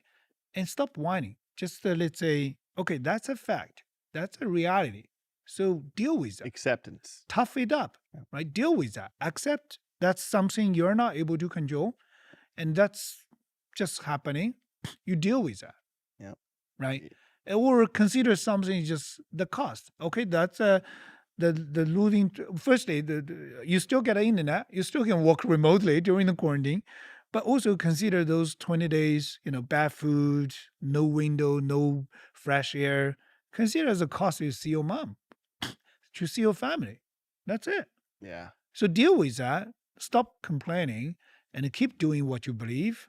And that's what I learned. I think that is an extremely powerful statement that I think I hope a lot of people like internalize that, because like there's no sense in, I think it also like in complaining about, being angry all the time. And I think the problem is a lot of people have a negative mental diet. Mm-hmm. The things that they're intaking, Yeah. it's not positive. They're like whether it's like, unfair comparisons with Right. social media, or they listen to like really heated type of podcast or whatever they're mentally ingesting. It's Yeah. not just like your nutritional diet, but what you're watching. Yeah. And this kind of creates this type of echo chamber Yeah. where people just kind of complain all the time. Right. If they're saying something on the internet, it's a complaint. Right. And it's just like, typing that message didn't change anything. Mm-hmm. In fact, you just made yourself look stupid in front of everyone. Like, you know what I mean? And it's just like, if Or you delays what you really want to do. exactly. So if you spend all of the time, that you spent complaining, instead of focusing on something positive that actually makes a change, Yeah. Make it happen. you'd save so much time. You'd get so much done. Yeah. I And mean, you feel better. yeah. And also all of the uncomfortable situation you have been through, and eventually all help you to grow. Yep. And maybe 6 months later or 2 years later, you look back, well, you laugh about it. Yeah. I mean, the Right. past is not a part of you. Exactly. You don't have to be identified by the, this one thing that Yeah. happened. You gotta be able to roll with the punches Yeah. and to shape and grow. And I Yeah. think that, things happen in my life that if I held on to certain things and made that my identity, Yeah. I Yeah. wouldn't have been able to grow into the Yeah. man I've become. And I just think that's such a powerful lesson that whether if it's, you're a CEO or just someone just getting your wheels going in business, don't complain. Stop And, complaining. Well, honestly, the CEO in a startup is not the CEO of the big corporation. right? Exactly. You got to do everything you can. Yeah. Well, you know my travel schedule, right? Your travel schedule? One time Sonny showed me his calendar and my jaw was like, it was insane. Well, you just try to get the fast as you can, and I'm passionate about that. Yeah. I feel better, like keep my hands tied or hands busy, and with lots of the roadmaps, you get exciting about the things you plan and things you can deliver with everybody in the team, right? So but on the other side, there is a downside, there is a cost. I still complain by something. I haven't seen my daughter for 7 months now. That's tough. The last time I saw her, it was Christmas. Wow. And always either I've been traveling, either, she has been, having a school activity, school weekend. She just told me like she finished the last week, a few weeks ago, I tried to see her. And she said, no, this weekend is not really best time. She was doing 180 kilometers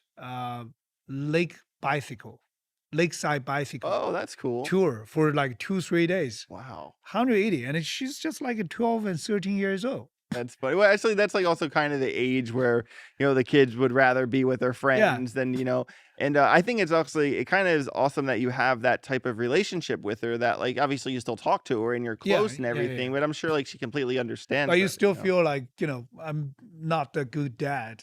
I don't think that's true. I think you're a great dad because you have a relationship with her that you still, it's not like you don't call her, right? Like you guys are obviously we staying do touch. like Yeah. at least a once a week call, and we Yeah. talk about everything and share what I learned and what she learned. One trick to you, Okay. advice to you is be a friend Yeah. to your kid, not just like Don't just be dad. serious and tough dad. Yeah. Sometimes you have to be, but generally, so those are costs, right? Those are I still Sacrifice. complain. Sacrifice. know? But eventually you gotta just deal the situation. Yeah. Focus on what you can do, hold on your priority, and then keep grinding. Yeah. That's Yeah. I mean, I think in your own way, like you're a fighter. You know what I mean? So fighters make sacrifices. Yeah. You have Never to make give up. tough decisions. Yeah. I think the most people just get by every day and take the path of least resistance. Take the easy way out. But generally, if you like want to get through something, that you have to face what you've avoided. Mhm. You know what I mean? Mhm. And I think the just to go best way to get through it is to go straight through it, not Oh, try yeah. to beat around the bush. You know what I mean? And Yeah.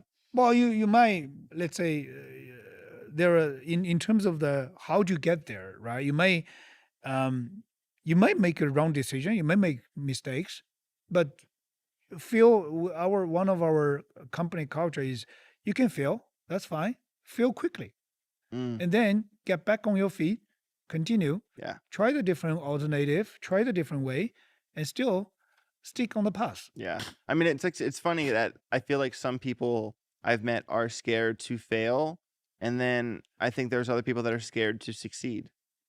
You know, I think that is like a double-edged sword. That It's you know, exactly it's like funny. twins. Yeah. You have to have both. Yeah. You know, before we close out this conversation, I want to circle back and talk about Power Slap. Okay, sure. Power Slap has become, I mean, some people complain, oh, it's not really a sport, it's not really this, it's not really that. But the truth is, two people walk in there, they stand across from each other and slap the shit out of each other. Yeah. And the thing is that in terms of YouTube shorts, TikTok, short form content, Power Slap is outpacing the UFC. Yeah, 4 times, man. I heard 4 4 or 5 times. times, which is insane. Well, from the last brochure, the data sent from Dana and Dana's team actually, especially in TikTok platform, right? The short views, UFC was 75 million views in that period of time. Okay. At the same time, Power Slap got 360 million something or 370 million something. That is ridiculous. Yeah. And I must say that, you know, being there, it is like, you know, the who's who. But, you know, last night, VeChain athlete, Ellie, hamster, Belly, good friend of ours. She went in there, it was her first Power Slap event. Yeah. She got the W. Yeah. She did it with so much style. Yeah. And I'm just so proud of her. Oh yeah, 100%, and also learning a lot. Yep. Especially in the last couple of days. Firstly, you know, we learned a lot from Dana, from the UFC Power Slap. I learned a lot. Yeah. And the second, I learned a lot also from Allie's story. You know, very inspirational. She was, let's say, she trained herself for some of the MMA fightings before, right? And also she, let's say, she's a part of the VFam, VeChain community. She has been creating the different types of contents to explain what VeChain is, inspiring people, you know, be very active in the VeChain community. Yep. But also she has, you know, like let's say the dream to make it to the top of the stage, right?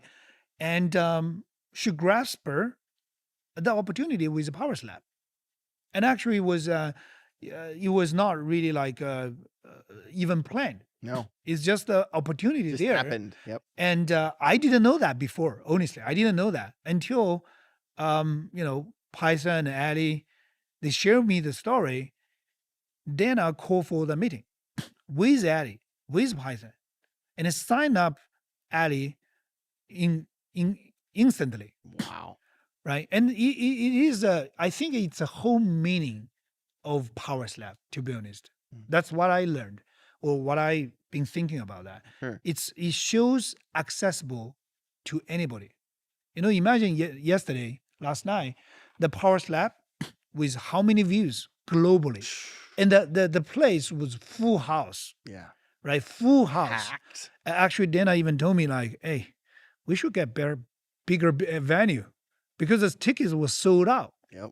And it's everybody are like having a good time and be inspirational. And, and Ellie just made it to the top. Yep. And she won the first fight, right? That's her first fight. Yeah. Well, And she power won slap it. fight. Yeah. Yeah, power slap fight. Yeah. And she won it. And it's no easy.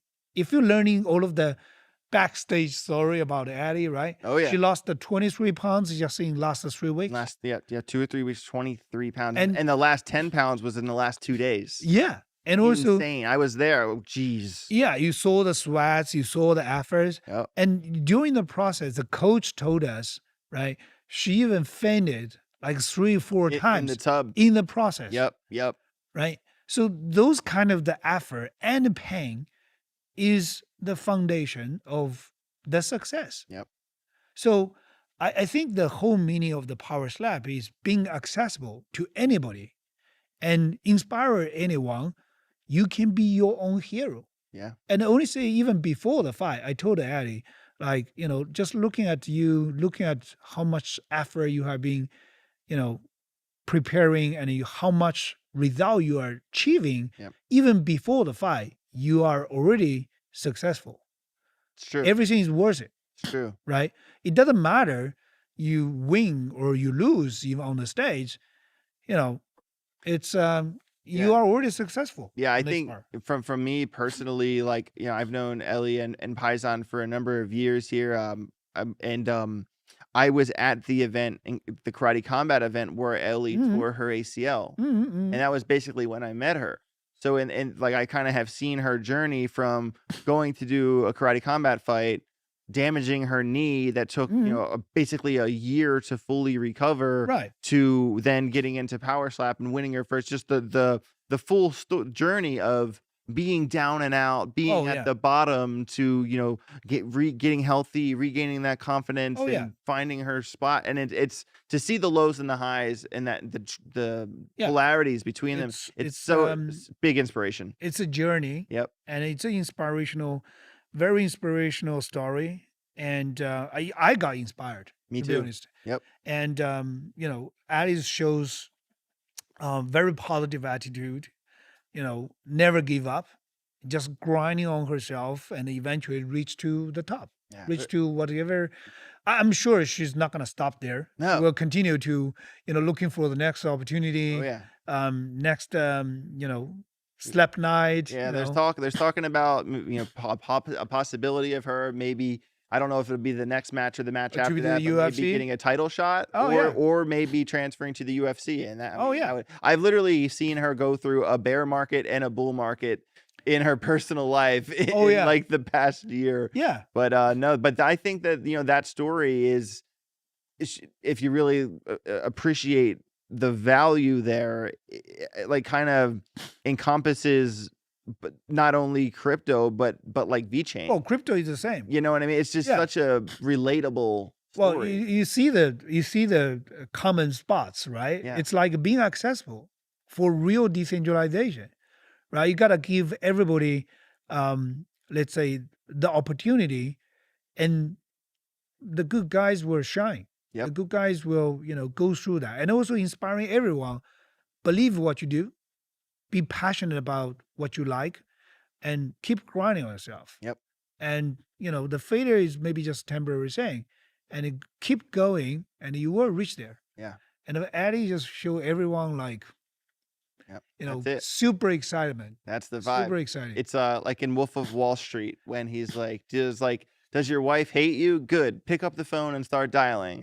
Like, you can't pay your rent? Good. Pick up the phone and start dialing. Yeah, And those are all motivation. I mean, that finding that inspiration, and it's just like, like, even myself, like, I put my head down for a number of years to like really learn about crypto and to build my network. And I think of crypto, I approach crypto the way I approach my like formal education, Right. where, okay, well, I have a test next week.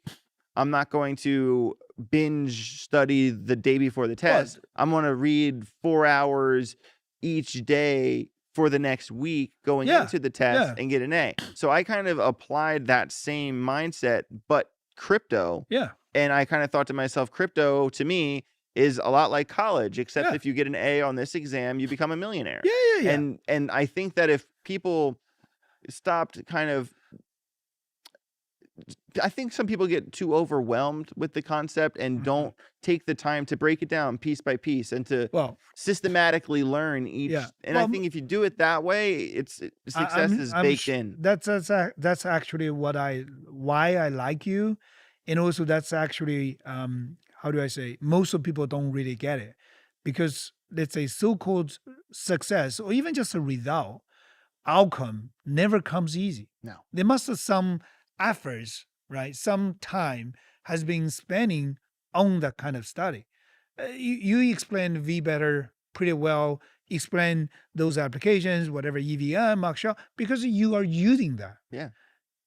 Sure, you are promoting, right? VeChain and VeChain story because you like it. Yeah, I like and it. then you use that. Yeah. And you can be, as a user, you feel that's something I really want to use, right? That's eventually back to, let's say, the time, the effort behind the study, behind the talk, behind, all of the trial by yourself. And Yeah. that means a lot. It boils means down really a lot. It boils down to passion. Yeah. And it kind of circles back to, hey AJ, how did you make it in crypto? Hey AJ, how did you find your success in crypto? Passion.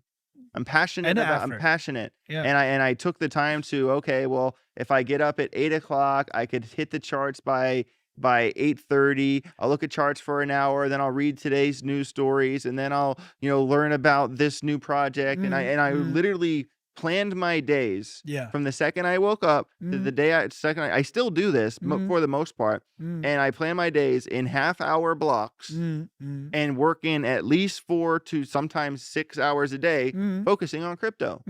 It's like, and this kind of cycles back to VeBetter DAO. Oh yeah. This is a lifestyle. Yeah, it is. It's not just this thing you do. It's something that you plan. It's something that you execute. This is a daily lifestyle. Yeah. That and not only is that in implementing VeBetter DAO into your daily schedule, well, yeah, you're going to earn free crypto, but second, you're also doing the right thing for the environment. You're making the world a better place for your children, and two, it's a part of your daily crypto schedule. And I just think that if more people took that approach, if you're struggling right now, if you're trying to find your way right now, get down a piece of paper and a pen and plan your week out in half-hour increments, including food, including video games, well, those including things date night. like you are doing anyway. Yes. Right? And you can be part of the journey. Yep.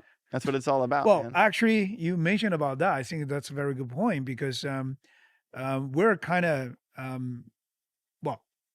let's say we're planning to upgrade the VBetter DAO. We already run for a year, right? Yep. That's a reviewing time. That's a recap time. And we shouldn't stop. We're never going to stop. Don't stop. So we're going to iterate the VBetter DAO in the big time, honestly. We get very exciting about that. Basically, let's say we will, in general, there are many details, many milestones and roadmaps to deliver. In general, let's say we reposition the VBetter DAO as an AI DAO. Because what I believe is, based on three aspects. Okay. One is what we have done, what we have experienced, whatever is good and bad in the last 12 months or 15 months for VBetter DAO growth, right? We can see lots of the challenges. The farmer situation, a SIBO attack, and the unwell drafted proposal, the debates and even frictions in terms of the community, the different players. When you are a developer, when you're a community member, when you're whales, when you're retails, you have a different agenda. Yeah. Right? How to let's say make the DAO governance. That's one thing, one aspect we've been thinking. Okay. Basically, the experiences, the cases we have been through, the challenges we have been facing. Sure. Right? That's learning. And the second aspect is what AI has been evolving in general. Right? We all know the AI investment made it to the historical record. I think it was a 40% increase comparing last year, comparing like this year, comparing last year. It would be insane to not implement AI Yeah. into anything. But the very interesting discovery is the investment actually keep eyes more and more, so much more, not just the infrastructure, well, no more infrastructure, AI infrastructure, I mean. You know, the GPUs, the big data center, those are work by big players. You name it. XAI, Grok from Elon Musk, Mhm. you know, Open ChatGPT, OpenAI with Microsoft, Meta has the Llama Mhm. model. Yep. So those are big players. You talk about the infrastructure, you know, it's really like billions of dollars, that kind of the investment Yep. or fund to be able to do that, right? So more and more venture capitals actually keep the eyes on AI applications, like what AI can do, what AI can really create, right? Sounds similar, like a crypto world is the same thing. You got to find out it's a technology, it's a tool, and what can be done. Yeah. Right? What is the utility? What is the value to be created? So the AI is also going through the same direction, is focused on the AI applications, AI utilities. Yep. So that's number two aspects. And number three is what is the future we can picture if got AI supported or AI rollouts, and how we can make the VBetter DAO, you know, even better. Yes. Right. So basically, we're preparing for these upgrades, and we have a quite let's say clear ideas, but we're testifying and working with two universities in U.S. University of Michigan, University of I think it's one of University of Santa Clara or something. Okay. There are two AI professor leading the two teams, try to, you know, work together and also testing each other to identify the future roadmaps of VBetter DAO. How we can, simply to say, how we can make BMO live, be a real Ask assistant. BMO anything. Yeah, you can BMO anything. Okay, ask a BMO Is this like alpha? The integration of AI into VeChain and BeBetter? that's what we're trying to do. Oh man. So let's say man. there are many scenarios. Okay, you can get you can ask a BMO like, okay, what is my routine based on all of my actions in VBetter DAO, right? You're a coffee drinker, you're a tea drinker, or what is my routine? Or what did I miss this week?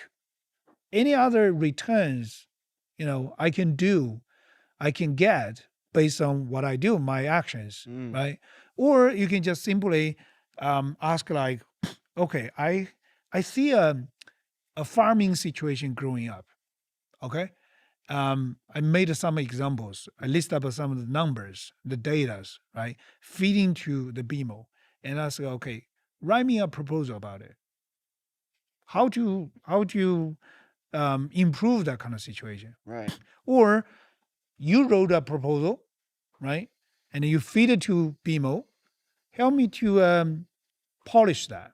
Yeah. Or the BMO may reply you, oh, your idea is not work. It's not going to work because of why, right? So make it, let's say, user more understanding, or you might miss some points. Like we talk about this, the typical challenge of the DAO, especially about the governance participation. Not everyone, actually, not even single one, is expert of everything. Right. Right? You might good about the building, developing, but you may not understand the marketing. You may not understand the tokenomics. You may not understand the financial stuff. So not everyone can be the expert of everything. Right. No single one. No one can do But that. AI can do that. Yes, it can. Right? AI can have the specific training to get all of the cases, not only happening in the VBetter DAO, but let's say looking at all of the DAOs, all of the DAO projects in the world, what's good about it, what is bad about it, right? And what is the results coming from each proposal? And what is general situation, the user actions? You can ask a BMO later on simply like, give me the dashboard of VBetter DAO.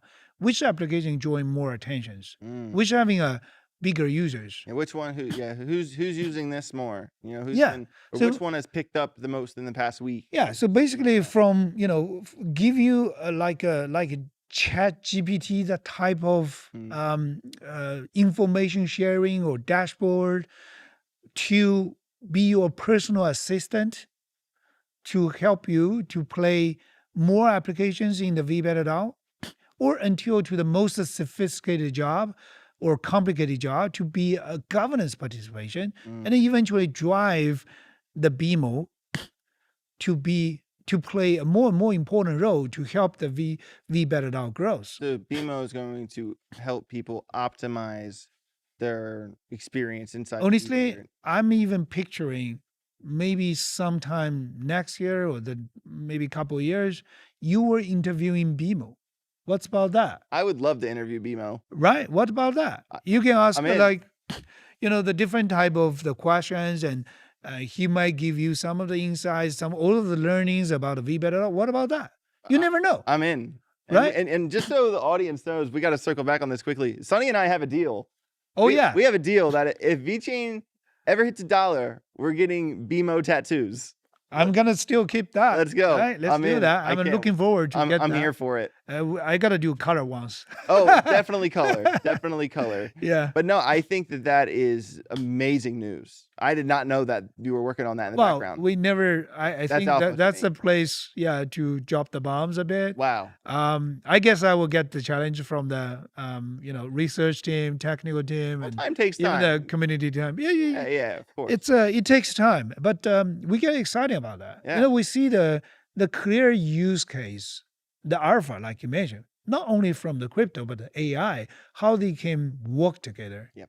And then eventually, I even could imagine, what about BMO is the largest holder of the token.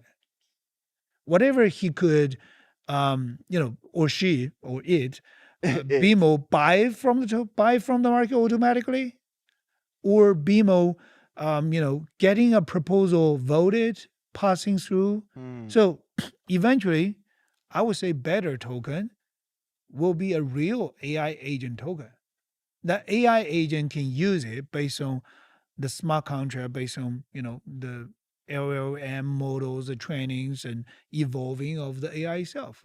So basically, you can picture BMO is one of community members, and just a little bit like a Mr. Know-it-all. Right. Right? He knows everything. He does. And the token could be really executed by and used by BMO.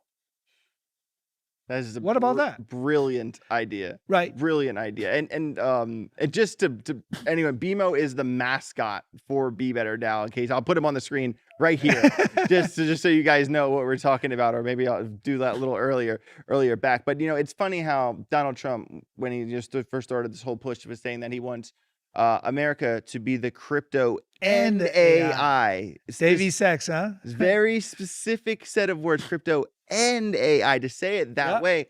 And it's important because if you really think about now the accessibility to the LLM models and everything, any crypto project that does not integrate artificial intelligence will be left behind. I agree. I totally agree. be Actually, I'm going to give a keynote in 1.5 weeks away in Singapore. Oh, wow. There will be a big event. It's called AI for X, which is organized by NUS, National University of Singapore. Basically, they're number one in Asia. Wow. Number one university in Asia. It's like MIT, Stanford in Asia. Yeah.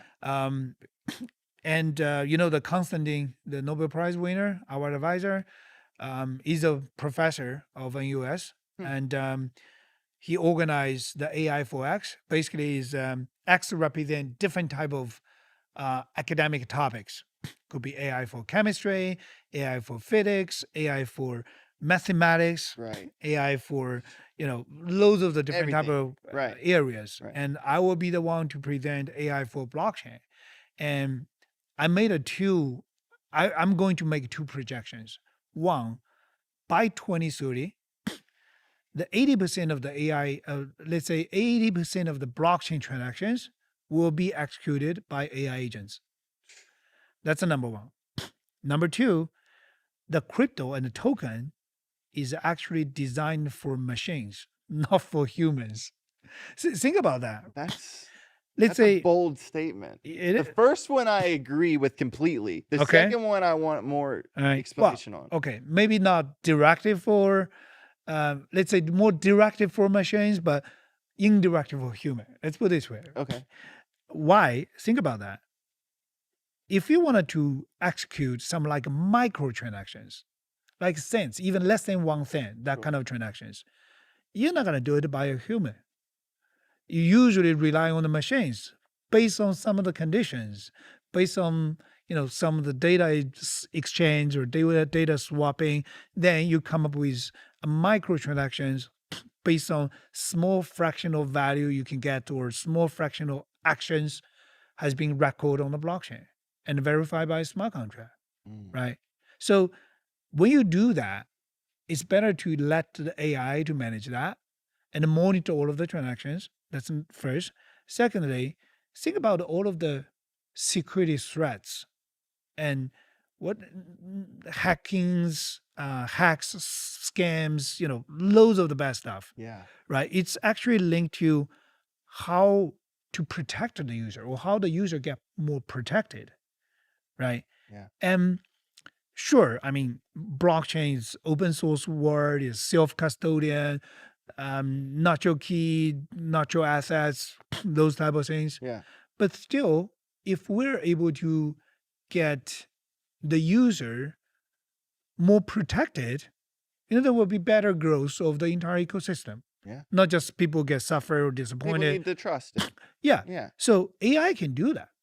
Let's say based on, let's say what's happening in the market, and also the auto detection about some like impersonator accounts or scammy accounts or the fake NFTs, right? Mhm. So AI can instantly give, let's say, warnings.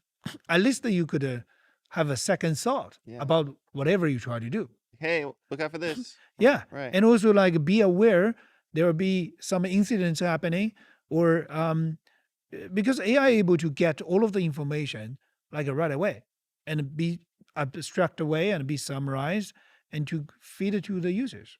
Yeah. Right. And also on top of what we just discussed, AI can, let's say AI can build their own business model or revenue model. Let's say you can tip BMO, right? You can donate to BMO. You can pay for some of the key research work or key questions to ask or whatever. Right. Right. And all of the, let's say the revenue in BMO or received by BMO, they can either use it to vote, to support some proposals, or even use some of the I'm not just saying the Better token, but also the VT token, even VSO token, even the stable coin token, to go to the market to buy some Better token back because he wants to support some proposal. Right. So it is designed for the machine. That's a good point. Right? That's a really good point. So let's say we were thinking about the limitation of the smart contract, like not complicated enough or not complexity enough to be able to do the complicated real work or real job. Right. But with AI, it can be done. It can be automated. It can be automated. Right. So we call it the autonomous governance of DAO. And those are all transactions. Exactly. That's crazy. There were many transactions involved. And I'm actually the third projection, I would say, with the 1 and 2, first and second, I would say the AI agents will be the biggest customer of the future any blockchain platform. Oh, the light bulb just went off in my head on that one. That's brilliant. So AI agent could be representing like 75, 60% of the transactions to be done, which actually in some of the platforms is already that kind of case. Yeah. Let's say how many bots in the DeFi trading? Exactly. 80%, 90%, right? Even like on platforms like Bitunix, like the copy Yeah. trade bots. Yeah. You know, it's all They're ready. they're, Yeah. they're just doing like a very simple job, Yep. like the preliminary stage of the AI, right? But with the AI involvement, they can do more complicated things. They can be your personal trainer, personal assistant. They can even for the future to explore the different type of business models across in different type of applications, Mm. like UFC, the BYB from UFC, right? Could collaborating with I don't know, Stepper Mm. or Scoop Up or bottles. Like there are multiple bottles applications, right? Better bottle, my bottle, whatever. Right. Right. So it could be collaborating like that, and an AI agent could identify, even discover, give some of the insights.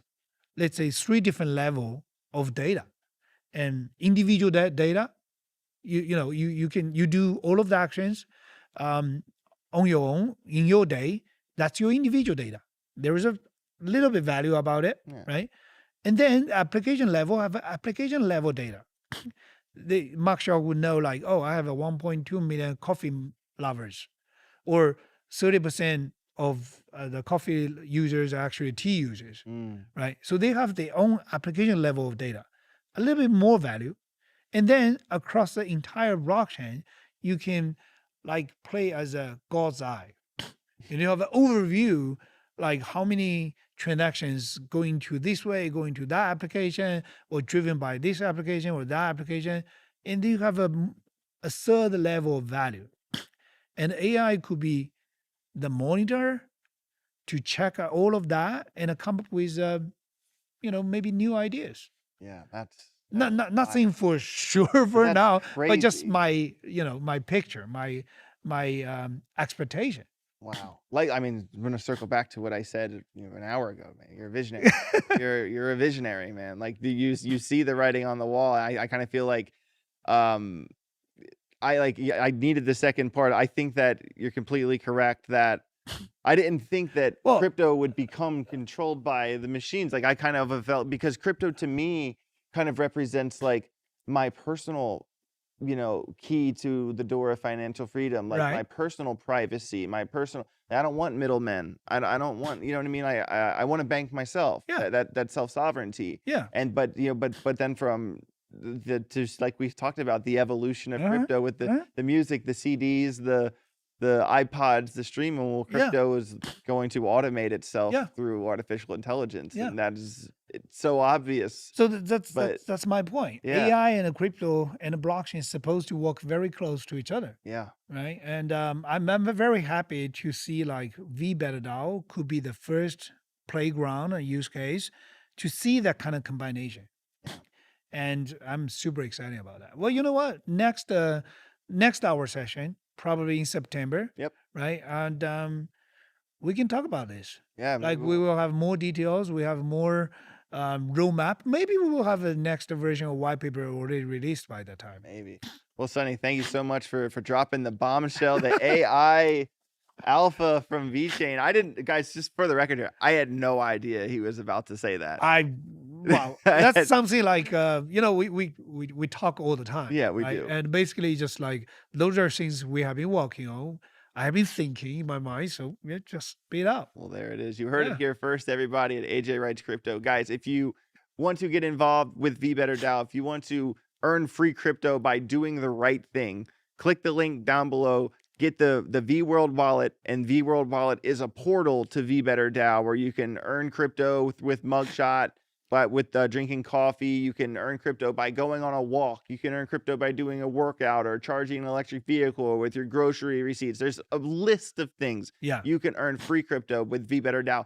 And all you have to do is what you probably are doing every day. It's not Yeah. like a hard thing to do. It's simple actions Yeah. to earn free crypto. Get yourself involved. And also, if you want to get involved in our second Tesla giveaway this year, it is live right now. If you're watching this, that link is also down below in the description as well. Thank you, Sonny, so much for your time. Everybody out there, make sure you smash the like button, subscribe to the channel. Have a safe rest of your day. Get rich or get wrecked. Bye. Bye.